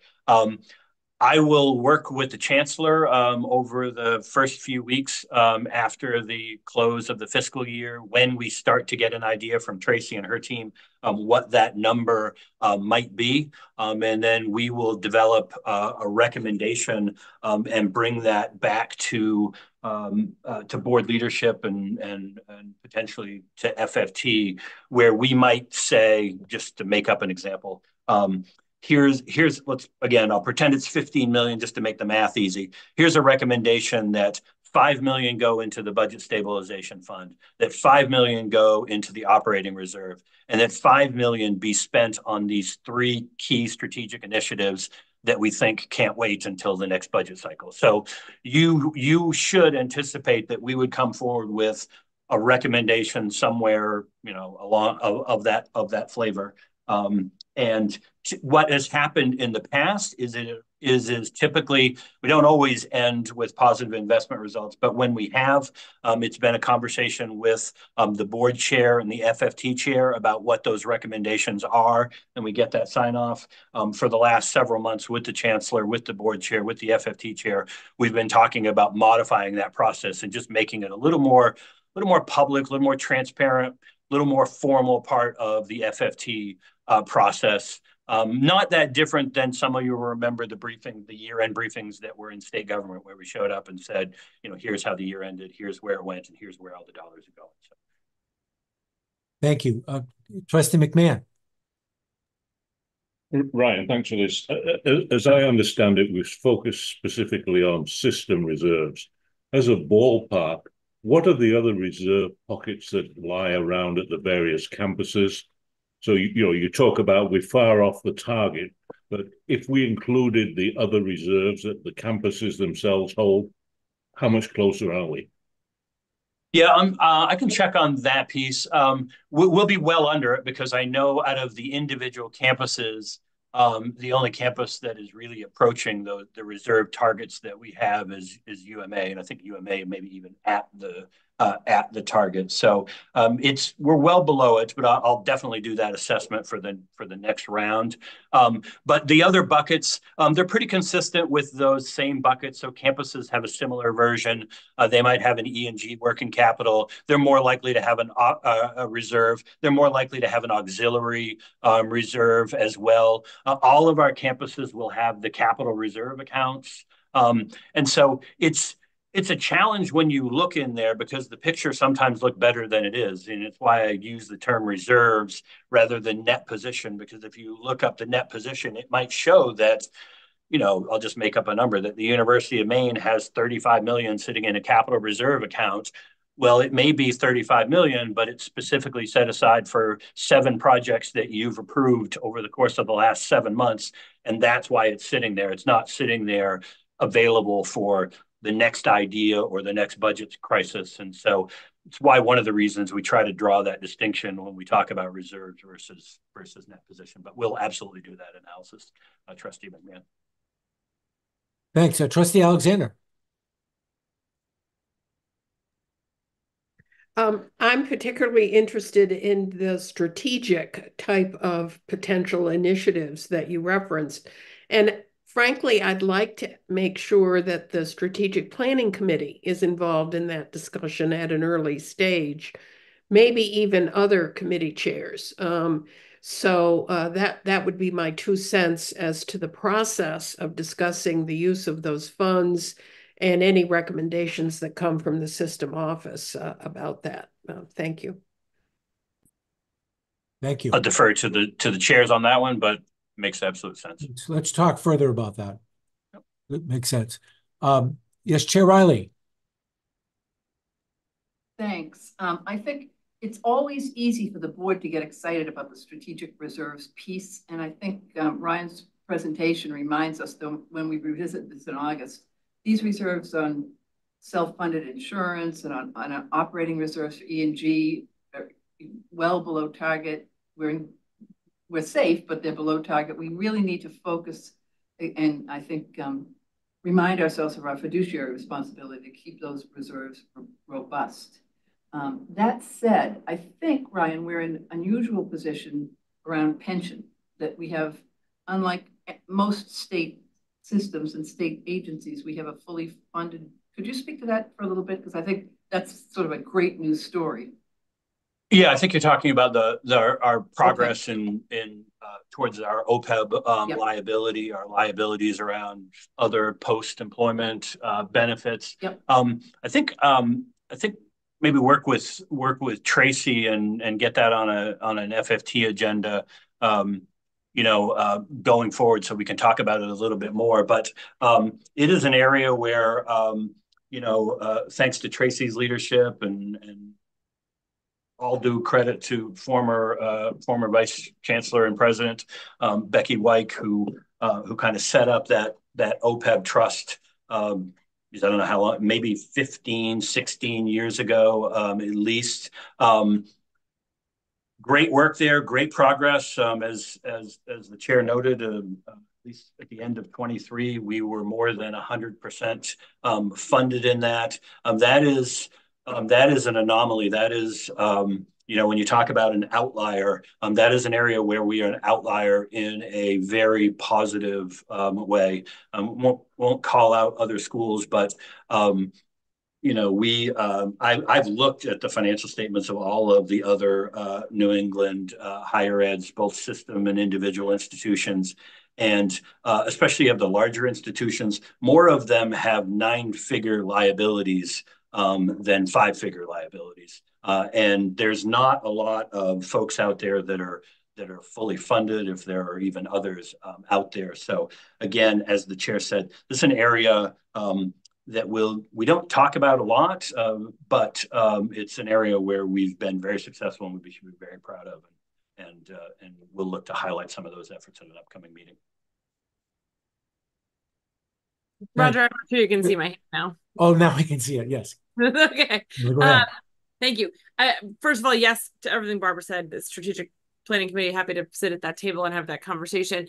I think the other thing for me that I think has sort of been said, but I want to say it out loud, is that I think it's important that we get our reserves to be strong so we can use them for the sort of innovative ideas that we talked about, but also, and in some cases, even more crucially, we have a very old infrastructure, which we're doing a lot of work as a board to prioritize and fix. And I would like to say, I think to me, one of the other most important uses of reserves is to address real-time issues that affect our ability to deliver educational excellence in a safe environment, right? As we look across our campuses, because sometimes things break and sometimes things don't work or don't go according to plan. And it's those moments that I think are the real crucial test of our reserves, because that is our ability to keep ourselves on track and not lose ground and ensure that our students, whether they be current students or future students, have excellent experiences, and safe ones while they're on our campuses. And I just wanted to articulate that, because I think it's very exciting to think about using reserves for nimble, short-term, one-time costs, right? I'm for that. But the other reason to build them up is because we can't always predict what happens. And we need to be nimble for those moments as well. Thank you. Thank you. Trustee McCarthy. Thank you, Roger.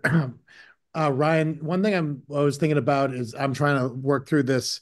Is it the biggest priority to invest more and more into reserves, or is there opportunities to bet on some growth areas or make some investments in the near term? Is the 10% number, can you talk through the logic on how that came about for the operating reserve specifically, or what that looks like? Yeah, it really came from the recognition that I was in state government when we were doing a lot of the work around the Budget Stabilization Fund and trying to grow that. And we had similar conversations. What's the appropriate level? How much is too much? That's a conversation that happens more often now when it's at $1 billion than it did when the rainy day fund had 50 million in it, or even when it was zero when I was commissioner. So the state, we had that conversation at the state level, and the state has eventually put in statute that 18% was the right number, and that was based on some national numbers. And so when we all sat down, when all the CBOs sat down about 2017 or so, and we were looking at this policy and some other policies, we looked at that 18% number and ultimately agreed that we thought that made sense as the target. But at that time, the board was setting a number of KPIs in different areas, especially in the facility space. And we had adopted a number of interim goals because we were so far behind everything that there was, we used to set goals, we'd set the 18%, and after 5 years, we might be at 1%. And you get so frustrated, it's like, why are we even doing this? And so the board started setting interim goals. And so that was the same way we were thinking about it when we set the 10% was, let's set that as the interim goal. Ideally, we'd like to get to 18, but let's start there. And it was probably the right move since I think we've only got one campus that's there now. Thanks. Other questions or comments about this? Again, this has been terrific. We're going to try to revisit this again in August, our meeting. And thanks to trustees who raised questions about how the decisions are going to get made going forward, about what gets allocated to what and what gets spent from what. We'll continue those discussions in August. And if you have any ideas, pass them along, and we'll see if they get incorporated into the agenda for then. So unless there's further discussion, we'll just move on to the next agenda item, which is, in fact, a discussion of the various centers. And again, this is a topic which has been raised internally by members of the committee and certainly by our board chair. And there was a task assigned to Ryan and his office to please come up with a report in the chancellor's office, a report on all of our campus centers and other site locations so that we could have a better understanding of both the services they are providing, but also the financial impact on our budgets as we look for ways to be more cost effective. So this report's a great start. Ryan's going to discuss the report with us, which will hopefully better allow us to evaluate all the information that we've received for today. And again, I'm sure we're going to be revisiting this subject again at our next meeting in August and beyond as we begin to review specific leases and specific plans which come up. But Ryan, why don't you introduce the report, if you would? Excellent. So super excited to present the report on centers and off-site locations. I did want to mention right up front that every time we present one of these reports, it represents a lot of hours and a lot of work behind the scenes. But and this report, probably more so than any I've worked on in all my time at UMS, touched a lot of people. And so if you've had a chance to look through the report, there is a lot of information there. And there's no magic button in the system that produces this information, although there's a lot of people on this screen and behind who wish there was. So we started off really at the high level, trying to understand what is the information that we could gather and present to trustees in a format like this that we thought would be useful. And that in and of itself took us a while. But in this case, because of the information that was requested, a lot of this information, these templates, went out to folks who were on research farms, who are in center locations in various corners of the state, who maybe are running a 4-H camp. And they filled out, they took first crack at filling out this information that finance didn't have. It went to deans, it went to directors, it went to presidents. It was in the hands of the chancellor. It was 30, 40 hours pulling this information together just on the campus end. And I am super proud of the final product. There's times when we do a lot of work and the end result is, we'll never use that again. But this, I definitely can see being a significant resource as we move forward. We've already talked about updating it on an annual basis. As the chair said, I think it's going to be a significantly helpful tool for trustees as you review lease proposals. You got 2 lease proposals coming up immediately after this agenda item. This gives you that information so that you go into those conversations maybe a little bit more prepared even than the A sheet provided. So let me show you, shift over to the report. Looks like reserves. Okay. So the report, if you haven't had a chance to look at it, organized pretty simple.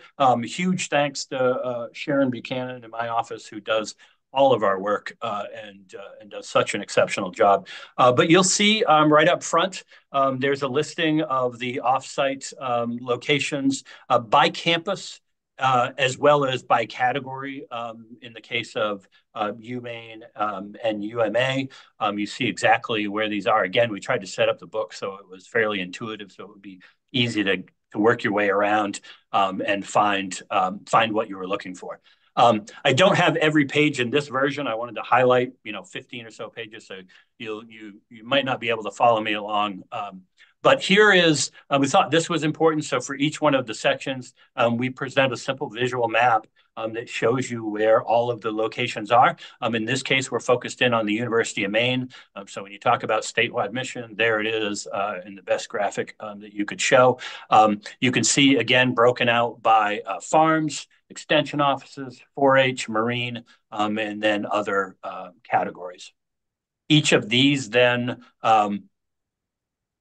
will start corresponding to page numbers. So here is, again, you start breaking into these categories. And so you're going to see them, again, broken out in this case by University of Maine. So you'll find the Aroostook Farm on page 4 and so on. For all of these where it was relevant, we included any enabling legislation. So think about extension offices, things like that, where there is legislation, whether it's state or federal, somehow tied to a specific facility. We felt like that was important information that you want to have. And so we tried to include that whenever it was relevant. Here's an example, the first kind of example that I'll show. This is the Aroostook Farm in Presque Isle. So again, just walking you through it. Top left, you can see, this is the University of Maine. Here's the Aroostook Farm. Felt it was important to include a picture and really get a feel for what some of these kind of spaces really look like. And then love this idea that we developed along the way, which kind of gives you what are the really important facts that you need to know about this space. So you can see with Aroostook Farm, it's a space that we own, roughly 60,000 square feet, over 14 buildings, 425 acres. We wanted to include operating costs. And we also wanted to, we had a request to make sure that we included days and hours of operations. When are we using these offsite locations? We included funding sources to the extent there were grants, contracts associated with that, as well as employees. We made, it's not always perfect. We made the best guess we could on the people served at the locations. Sometimes it's easier to figure that out than it is in others. You can see right over here a basic overview of the facility. What's in your 1 and 5 year capital plan? So certainly that's relevant. If I was in your position and I was looking at a facility, and it was, we had made plans to make upgrades, then that's certainly relevant. If we've made no plans to do anything for the next 5 years, then maybe that's relevant to your conversations as well. So in addition to the capital plan, talk a little bit about what you're going to do, both in the short term and the long term. So this might give you an opportunity to say, we've got nothing in the capital plan for the next 5 years, but 6 years from now, 7 years from now, we have this grand vision and here's what it is. That gives you an opportunity to do that. To the extent there are programming goals associated with the facilities, is there a link somehow to unified accreditation? We asked them to include that. And then again, I referenced enabling legislation. Some of them will also include, is there a public-private partnership relation there? And then the question that the chair mentioned a couple of times, what's the return on the investment for that place? And sometimes that's easier to calculate than it is at others. So again, just kind of moving through the rest of the document by kind of broad categories, you'll see all of the individual extension sites as well as the page numbers, the enabling legislation for that. So here's the extension office right here in Kennebec County. If you're familiar with extension, you'll note that a lot of times there are not lease costs. There are not operating costs because the county or the space that they're in might pick that up. So you'll see that kind of shift depending on the facility. Again, value of grants, number of employees at that particular facility. Same information in here for 4-H camps and learning centers, a little bit about the return on investment, kind of an overarching statement, and then you'll get into some of the specifics in this case for 4-H sites. Still on UMaine, number of marine sites. You'll find more information. You'll find more information around some of the other areas. So the Zillman Art Museum in Bangor, for instance, other places in Brunswick, Portland, the paper mill in Old Town. And then we'll transition about 2/3 of the way through the document. You'll transition over to the UMA centers and offsite locations. Again, we've got a nice key here to follow, and then we'll note the 3 additional residence halls. And then again, same format. We'll just start walking through. Again, you've got the site, you've got the corresponding page number. Here's the Brunswick Center at UMA. A little bit of information about the relevance in the capital plan. Here's the traditional information about lease costs, renovation space, and square footage. Capital Center right across the street from me here in Augusta and across the street from the UMA campus where the Staples building was. This is one of the reasons why I wanted to include the pictures to give you a really good visual of the site. Similar information for that. Last couple of pages in here, UMFK has an offsite location, Wilderness Camp. You may recall this facility was in front of the FFT committee sometime in the last couple of years as well for some renovations. You see the picture of that. And then the last place, which is actually on the agenda today, coming up, one of either the next agenda item or the one after that, is the Haynes Building. This is the one off-site location that USM has. And so, again, as you're preparing for today's agenda, you pull out this as a resource and, what do I remember about the Haynes Building? This gives you a nice visual of that, all of the information associated with that. So we would envision that, this would be as I've mentioned a couple of times, a great tool for these lease conversations that are coming up. I think what we'd like to do is start giving you, a heads up over the course of the next next 6 months, these are the following leases that are going to expire. We want to back up our process so we come to you sooner. You get a chance to do your homework in advance. We come to you and you have an opportunity to change the course of history rather than us show up and say, here's the lease that expires on Thursday. We'd really appreciate your support. So we'd like to get a little bit more proactive, a little bit more ahead of this. We think this document will be a good tool for us as well as you. And I think I'll stop right there and see if you have any questions, Mr. Chair. Thanks. Thanks, Ryan. Questions? Comments about the format that we're getting? Yes, Chair Riley. Well, thank you. I think this is terrific, and I think it completely relates to the strategic plan goal here. What I would find really useful at the beginning, it's so dense and it's such great information, is a map of Maine with just dots. We don't care what the facilities are, but where everybody is, and maybe a dot by which campus, because there's several things in Brunswick. There's several. I think that would give us a nice visual if we could do that.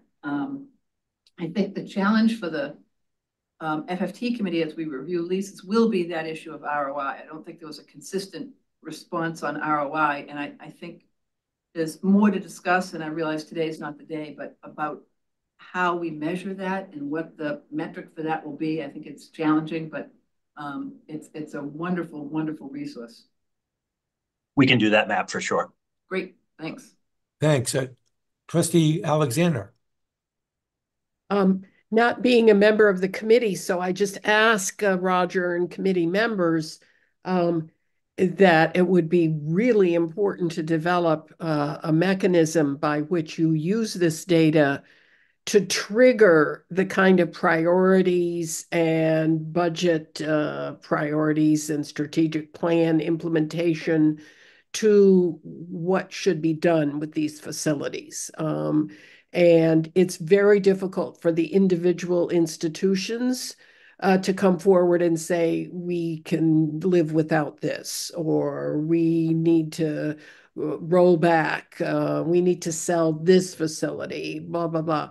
So what the finance committee could do in the way of triggering the rigorous analysis of the value and the need to take this into account in future budget and strategic plan developments. That would be a fascinating way to think through the next steps here. And I agree, it's an excellent presentation. Thank you. Thanks for those suggestions. Yes, Trustee Michoud. Yep, I too agree. This was an excellent presentation. Really appreciate it, Ryan, you and your team putting all this stuff together. It's great. A quick question. I mean, how up to date is that? Well, for instance, the dairy barn, I know it's under construction, but is that completed now? So this is pretty much up to date, or? Gretchen, do you know that specific question? I don't know that. It should be up to date, though. Go ahead. So, Kelly, please correct me if I'm wrong, but the dairy farm is part of the Witter farm, correct? Yes. So that is still in progress. Okay. Am I? So Go ahead, yeah, Kelly. that's correct. Yeah, the construction actually, they just started 2 weeks ago. So it is under construction right now. Okay, thank you. Thank you. Other questions? So again, please go ahead, Ryan. I was just going to mention, as we do often when we do these reports, if after the fact you're sitting down and reading this over coffee and you have thoughts on improvements, things that we could do, more information that would be helpful next year, like the map the chair mentioned and others, let us know. We would expect that we would, barring your feedback, that this is a report that we would regularly produce. And so if there are things that we can do to improve it, we always want that feedback. So again, please provide that if you have thoughts after the fact. Thanks. Trustee McCarthy.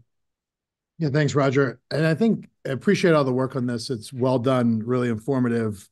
And as I look at this, and I look at the capital plan, as we think about where we're going with facilities, and we see like more people are taking online credits, hours, and utilization, it's just a question. And I think Barbara was going here, which is like, how do we think about prioritizing and doing some of the work like UMF was doing and others, where we're really taking a hard look at where we need space, where we don't need space, where we can move offices together. And so I think this is a good kind of catalog, good start.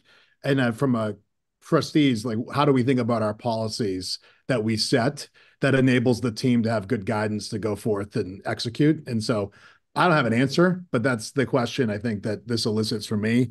I do have a question that I don't need you to answer right now because it's really in the weeds, but I will follow up, Ryan, which is the student served numbers on some of the UMA math. I didn't fully get the points of service versus student served, so would love to get a little clarification there, but no need to do it with the time we have right now.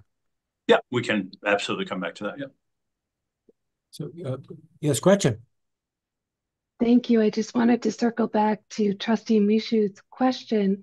And I think it highlights one of the benefits of having this catalog, and that is common language. So what we refer to in our A sheets should also align to what is in this catalog. And hearing the question about the dairy barn just highlighted that we can make sure that our language and naming is consistent.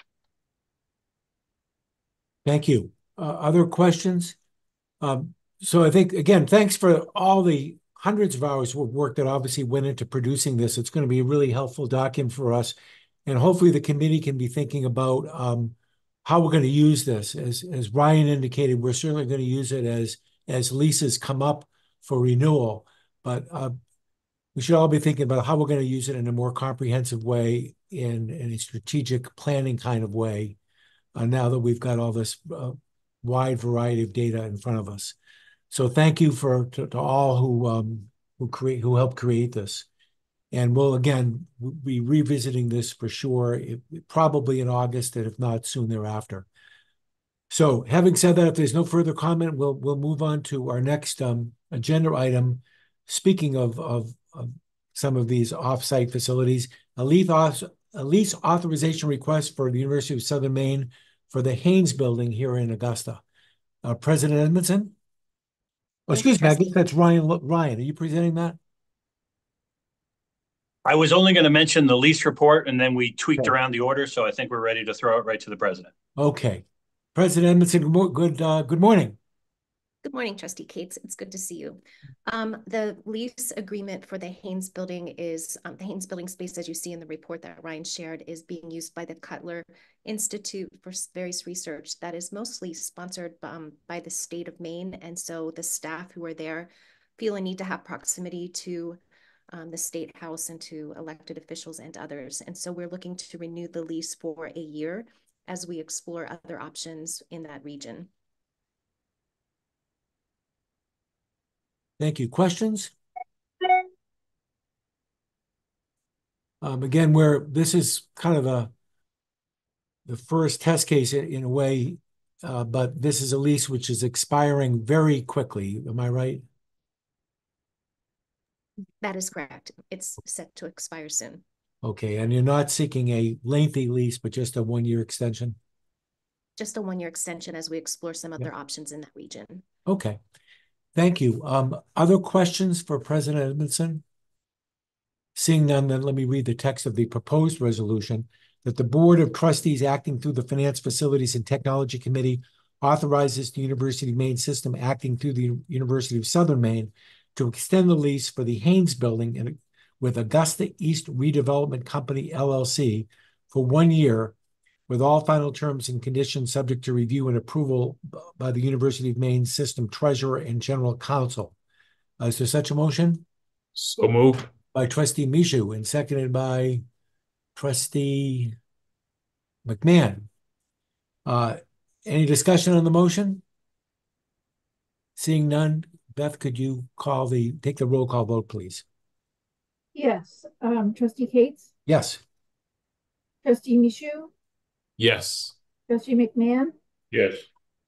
Is Trustee Kane on the call? I think she's had to step out. Trustee Riley is in my, Trustee Riley? Yes. Okay, we're good. The motion carries.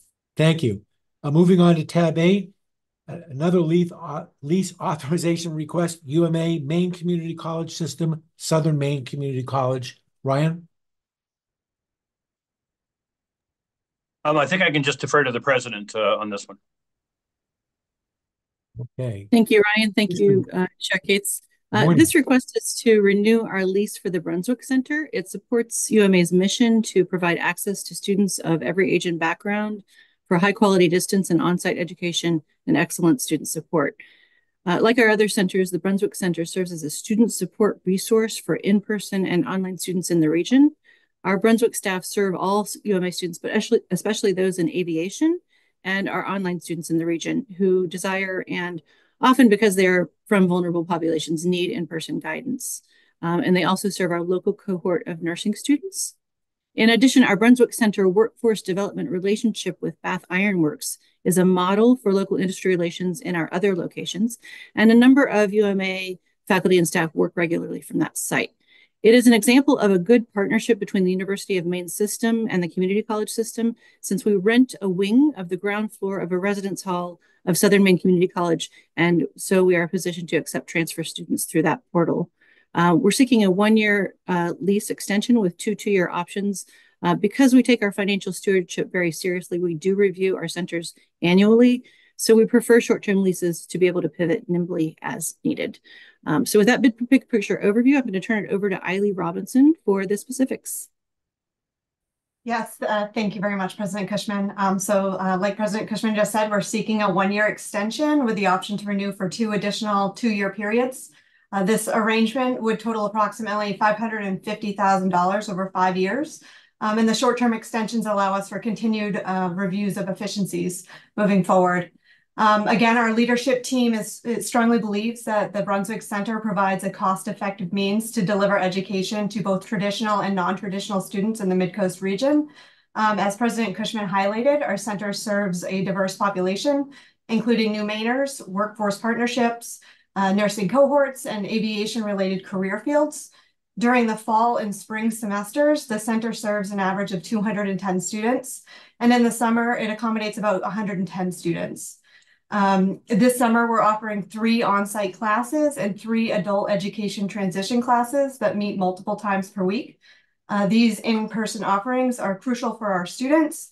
They develop an enrollment pipeline for our students in adult education programs and would not be possible without the continuation of this center. So thank you for your consideration, and we're available for any questions you have. Thanks very much. Questions from the committee? Again, this is another situation where the end of the lease is upon us, and thus the request now. But yes, Trustee McMahon. Is there any evidence to show that co-location with the community college is increasing the number of transfer students? So is co-location good from that perspective? Kylie can answer whether we've tracked this or not, but I know anecdotally a number of students at the Brunswick Center have said that they came into the community college dorm, saw UMA and said, let me check it out. So I think the visibility is definitely there. Eileen, have we tracked those numbers at all? I'm sure if we touch base with John Henry from enrollment, he tracks all of that type of thing. So we could certainly track down those numbers and get some better details for you around that. Other questions? Again, a couple if I could, just so I understand. I'm looking now at the center's report, not at this tab, but you talk about students served at the location, and it says 3931, but then it says indicates points of service, not people. Many individuals likely use multiple points of service. Do we have any way of figuring out what that number of? I'm happy to explain what we're coming from on this. So our centers aren't campuses. They can and do serve any and all UMA students and employees, as a matter of fact. They are student service sites rather than campuses. So they haven't had a practice of recording names. So these are points of service. So they record, okay, I answered this phone, this person walked through the door. We could ask our center staff to add that to their records, but it is a bit of a more work for them, but it would perhaps get better at individuals served rather than points of service.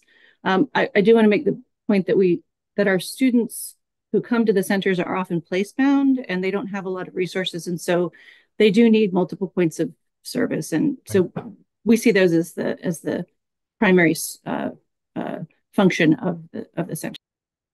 Thank you. Are we splitting the cost 50-50 with the community college system? Do you know, or I understand. We rent from them. Is that the question? Oh, our landlord is the community college? Correct. I see. Okay. Yep. Chair Riley. Thank you, Jen. Yeah, I think I would reiterate Owen's concern, and as we go forward, getting a better sense of service and numbers would be terrific beyond today, and probably a bigger discussion about the centers. If the center's purpose is to provide support for students, given more and more online students, why shouldn't every university be using those centers, or are they essential in a changing world? I think those questions we have to address, but in the moment, I think it's great that it's a 1-year lease and we have time to really think through with you. Yeah. I think those are important questions. Just a quick response that the mission of UMA is serving the most vulnerable students. That's why we have our centers, because many of them need the face-to-face guidance. Thank you, President. Any other questions, comments about this? Seeing none, then let me read the text of the proposed resolution that the Finance, Facilities, and Technology Committee approves the following resolution to be forwarded for Board of Trustee approval at the July 15, 2024 board meeting. That the Board of Trustees approves the recommendation of the Finance, Facilities, and Technology Committee and authorizes the University of Maine system acting through the University of Maine at Augusta to extend the lease of 7,434 square feet with the Maine Community College System, Southern Maine Community College, with an initial period of 1 year, with a possibility of two-year extensions at a total cost not to exceed $550,000, with all final terms and conditions subject to review and approval by the University of Maine System Treasurer and General Counsel. Is there such a motion? So moved. Moved by Trustee Michoud, seconded by? Second. Trustee McMahon. Thank you. Any discussion on the motion? Seeing none, Beth, could you take the roll call vote, please? Trustee Cates? Yes. Trustee Riley? Yes. Trustee Michoud? Yes. Trustee McMahon? Yes. Motion carries. Thank you. And our last agenda item to take up the balance of our morning is something we do. I believe it's every June. It's on our work plan to review the fiscal year coming up capital plan. And Nate Harris, from the Associate Director of Capital Planning, is with us to lead us through that discussion. Good morning, Nate. Good morning, and thank you, Chair Cates, and thank you to the committee for taking time to listen to this presentation on the capital plan. I'm going to share my screen and kind of walk through the slides that you do have in your materials. I will note that if you compare it to what you have in your materials, there is one slide that I've switched the order on, but beyond that, everything remains the same.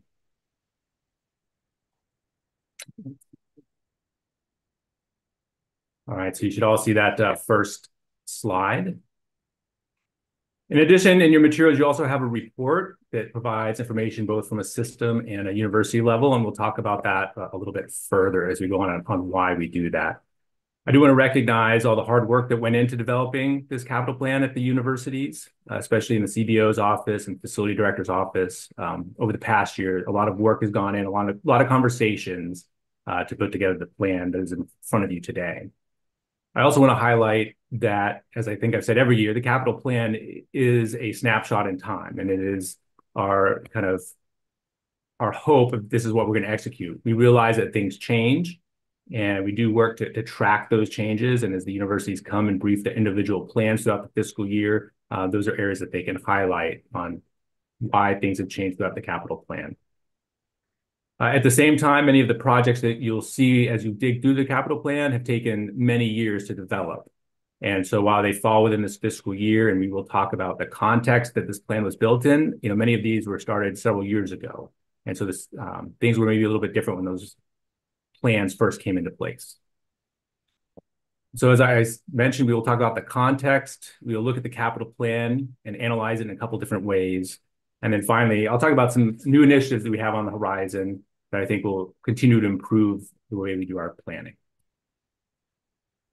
So many of you probably remember back this spring when Gordian came and gave their presentation. One of the areas they talk about is net asset value. And that is certainly one of the areas as we develop each year's capital plan, we highlight to the universities to consider as they develop their plan. As a reminder, the system as a whole was sitting at a 53.3% NAV across the system. And this provides, I think, a very useful view of our net asset value across the different facility functions that we have.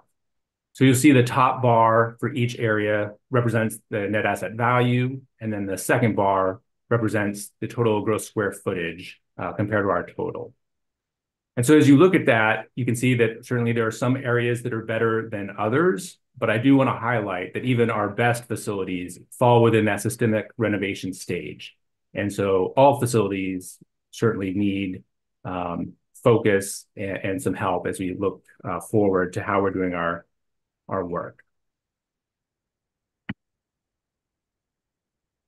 The other area we highlight, and it's come up a couple of times even today, is our overall student enrollment. And again, historically, we have, and Gordian has looked at that total enrollment number, and that is that blue line that you see before you. But this past year, we did ask Gordian to look at how we were doing as far as our in-person student FTEs. Because when it comes to capital planning, that certainly drives where we should be investing in our facilities. And so you can see there's quite a difference there. And you can see we've lost most of our students have been in-student FTEs. Now, the reason for that difference is really we have grown our online presence over these past several years. And in fact, if you look back at our fall 23 enrollment data, when we look at our online student FTEs, they now comprise 35% of total student FTEs. Now, obviously, that impacts different universities differently.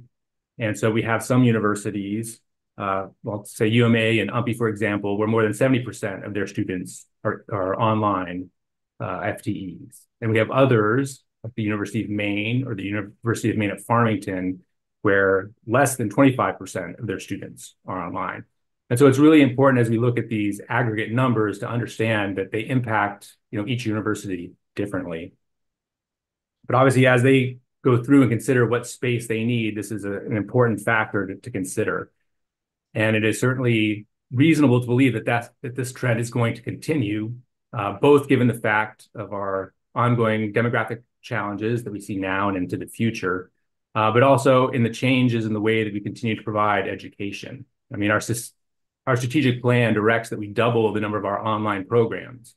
And so I think we will see a continued shift towards that online learning modality. So as we look at our capital plan itself, the capital plan consists for this upcoming fiscal year consists of $233 million, supporting over 128 projects. This represents, as you can see in this graph here, a 47% increase over last fiscal year and nearly doubles the planned investment that we had in fiscal year 22. Now, obviously, this is important to show the increased focus that we are putting on our facilities. But as you will see, as we look at where we're spending, it also, I think, highlights a second important part as we consider the overall health and investment in our facilities. So the capital plan is important for many reasons, as you know, is investing in those long-term infrastructure projects, major renovations, new facilities.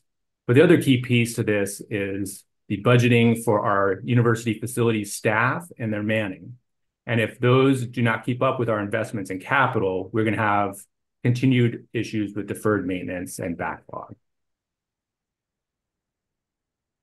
Before I get more into the individual portions of the capital plan, I do think it's important to highlight how it's broken up by university.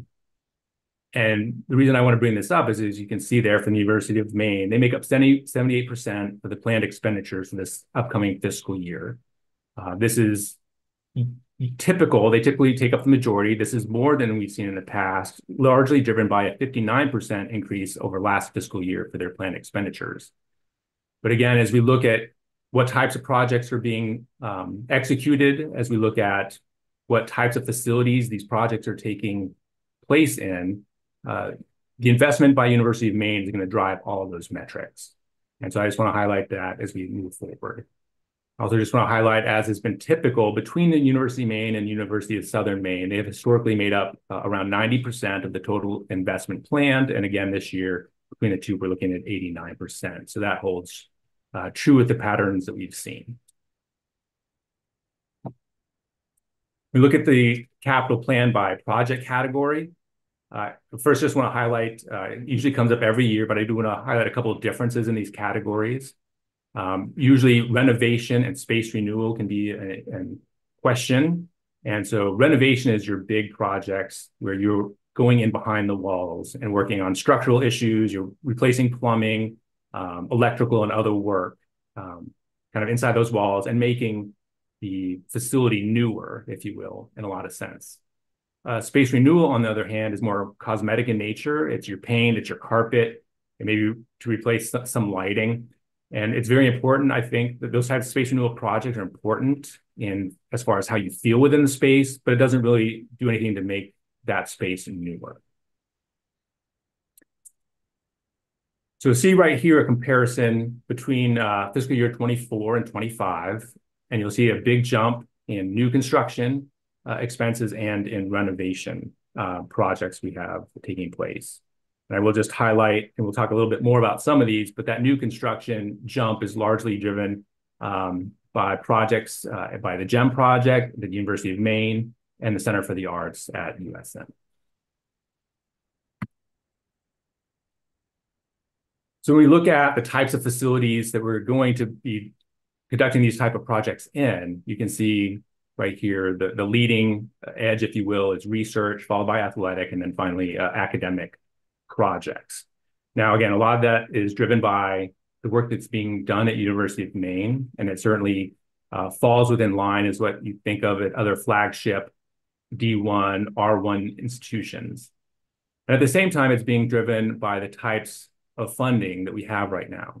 So if you look at our capital plan, this snapshot right now, 16% of those funds are congressionally directed spending, the majority of which is going towards research type projects. And within that, most of that money for this fiscal year is going towards the GEM project.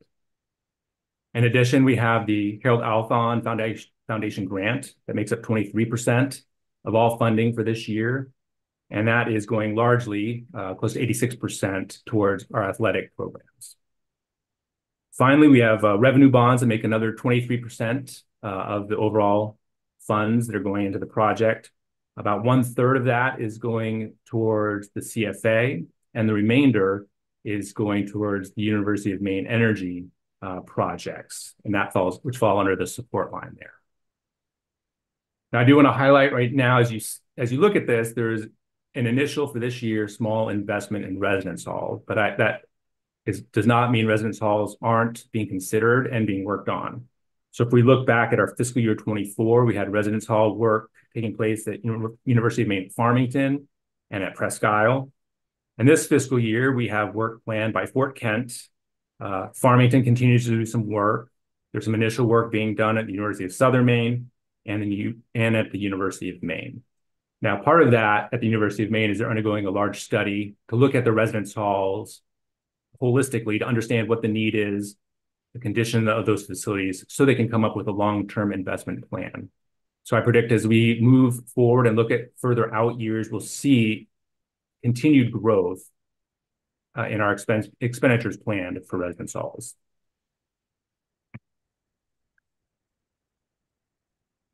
I think one area that's very helpful to consider how we're spending is to look at the cost brackets of our projects. And so this divides up our total capital plan based on that total project value. And this kind of mirrors what we've seen over the last couple of years. Specifically, 68% of the dollars they're going to be spent in fiscal year 25 are going to 11 projects.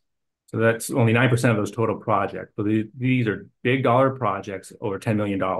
In fact, there's 2 projects within that list where the estimated cost is over $100 million. So these projects are complicated, they're big, there's usually lots of funding sources, and there's a much higher risk as we move towards through design and execution and making sure that we have a good plan together so we don't delay in executing those projects and eat additional costs. Overall, if we look at projects that are over $2 million, that constitutes 91% of the total dollars that we're planning, but only about 30% of our total projects that we have planned for that fiscal year. The next break point that we look at is really those projects that are less than $2 million. And these projects can be very impactful, especially at our smaller universities, but they're challenging for different reasons. Oftentimes, when we execute these types of projects, we do not bring in external general contractors. Either CPPM or the university manages those projects as the general contractor. And so there's a lot of additional work that takes place on those as well. And so I just like to show all of it to give everybody a sense, even those projects that fall below the current board thresholds of the work demand that is in place for our university, for their facilities staff and for our project management staff.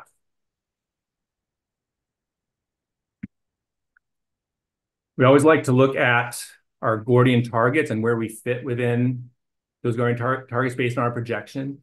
And as you can see this year, Gordian is predicting that we are going to hit that purple line. And so just to remind everybody where these numbers come from and what those lines mean, the numbers that Gordian considers are really those projects that go towards existing facilities. So they exclude new construction, any demolitions, grounds work, utility infrastructure, and things of that nature. And so they only look at the investment we're going to make into our existing facilities. And so that's where these targets and these numbers come from. As you look at the two lines, that bottom blue line, that represents kind of a minimum investment we need to make. And if we meet that, then we will keep our net asset value flat in general. When you fall below that line, that's when your deferred capital renewal and maintenance builds up. Once you fall between the purple and the blue line, that's where you kind of keep flat and you may see a little bit of improvement in your net asset value. And then once you go above that purple line, that's when you see some real reductions in your deferred capital maintenance and renewal and your projected need moving forward.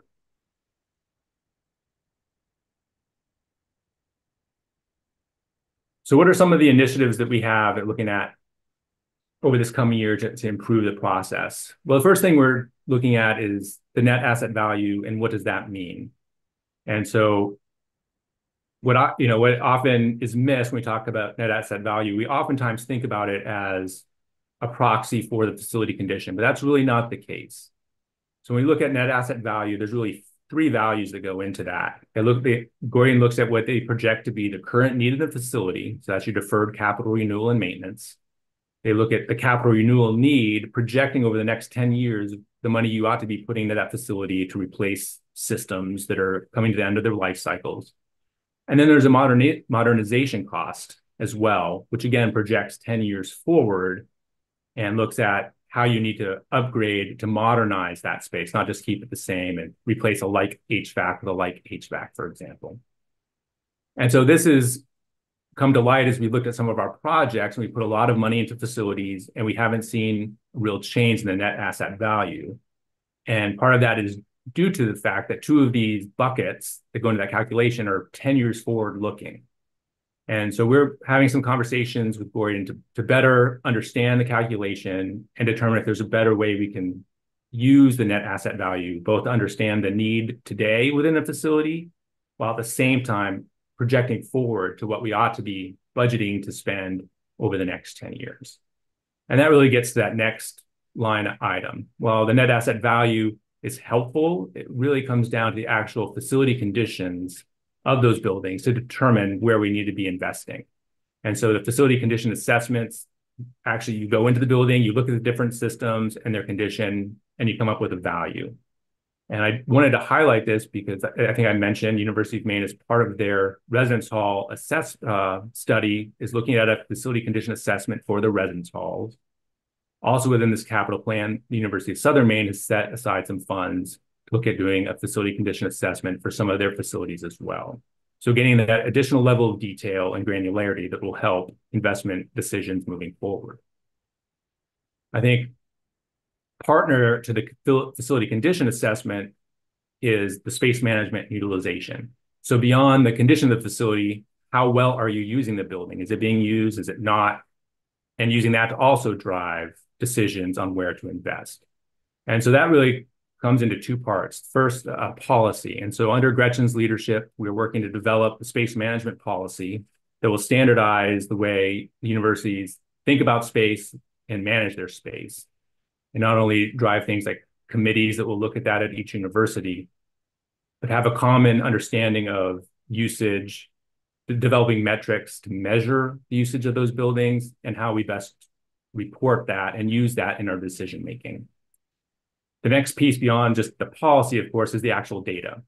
And so we're looking at ways where we can get that data on how well those buildings are utilized. So we know where to invest based on the types of, not only the types of buildings we have and the students we have today, but where we project us being in the next 5 or 10 years. So I think all these coming together, I think, is going to help us as we consider future capital plans and where we ought to be investing those dollars into those facilities. And so not on here, but looking forward, the plan right now is I'll be coming back to you guys in December, this committee, to bring the next 5-year plan, FY26 to FY30. And in the intervening time between now and then, we'll be working to better formulate some of these initiatives and provide some additional detail in some of these areas. And so kind of similarly, just something I share here. So similarly to what Vice Chancellor Lowe said, I do, of course, open up not only to questions, but any comments as you consider the presentation or the report in areas that you would like to see additional detail, additional information. And I will just say this is kind of the first time you'll be seeing some of this information, but we will have the universities coming back over this next fiscal year to brief their individual capital plans as reflected in the report that you have. So I appreciate your time, and again, open it up to any questions or comments. Okay, thanks very much for the great materials and for your presentation this morning. Questions, comments? Let me ask you, looking at how you measure utilization is our buildings may have less of it because students aren't coming into a particular building as much, or staff even, or faculty may be working more off-site. How does that get measured, and how will we learn about that? So right now, our best measure is density, which is a very broad measure that looks at just the number of users per 100,000 square feet. So again, it's not a great measurement because it treats all facilities the same, but it basically uses our in-person student FTEs, our in-person staff and faculty FTEs, and total square footage. Moving forward, as part of the policy, we are making recommendations on metrics for different areas for the university to use. So for example, academic space. We're requiring that the university is going to measure the number of hours those spaces are scheduled, the number of students that are in those spaces compared to what it can seat. And we will develop some metrics around that to understand how well those spaces are being used. Now, of course, that doesn't necessarily tell the whole story because there may be an underutilized space, and it could be underutilized simply because we don't have the students to fill it. It could also be underutilized because it hasn't been upgraded in a number of years. And so our faculty are preferring to find other locations to teach. So as with most things, the data is just kind of the first thread that we have to start pulling to find the rest of the story. But beyond that, there are a lot of additional technologies out there that may be able to assist in measuring, the number of people in a room and things like that beyond what we have in our scheduling software right now. But that's all very kind of early exploration at this point. Thanks. Because again, if a student is on campus, but they're taking some of their courses off campus, so how many times is that student actually appearing in a building? And the same with faculty or staff. It's life has changed, and so the way you measure it, I'm sure, has gotten more complicated. But if student presence on campus is down 48%, it'd be good to see what staff presence is on campus and what faculty presence is on campus to get the full picture as we decide what we need for space going forward. I know it's a complicated question to answer. Mr. Chair? Oh, absolutely. And I think just to add to the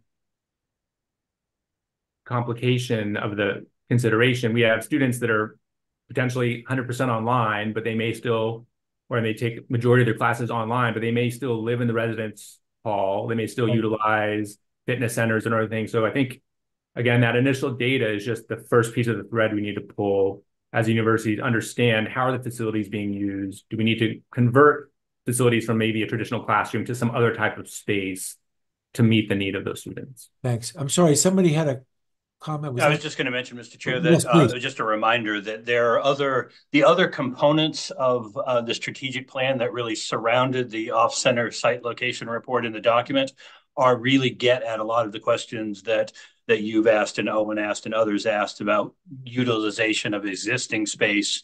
A lot of those conversations are going on now, and I think you'll hear those either as part of our FFT work or part of the strategic planning committee when we talk about some of the progress that we've made in office space and some of those kind of topics that we talked about.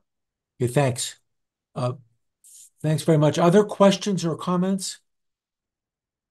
Not seeing any. Again, Nate, thank you for a very thorough presentation. If others have questions after today as you review these materials, I'm sure Nate would be happy to receive them by email. Anything else for the good of the order? We all get brownie points where we are ending exactly at noon.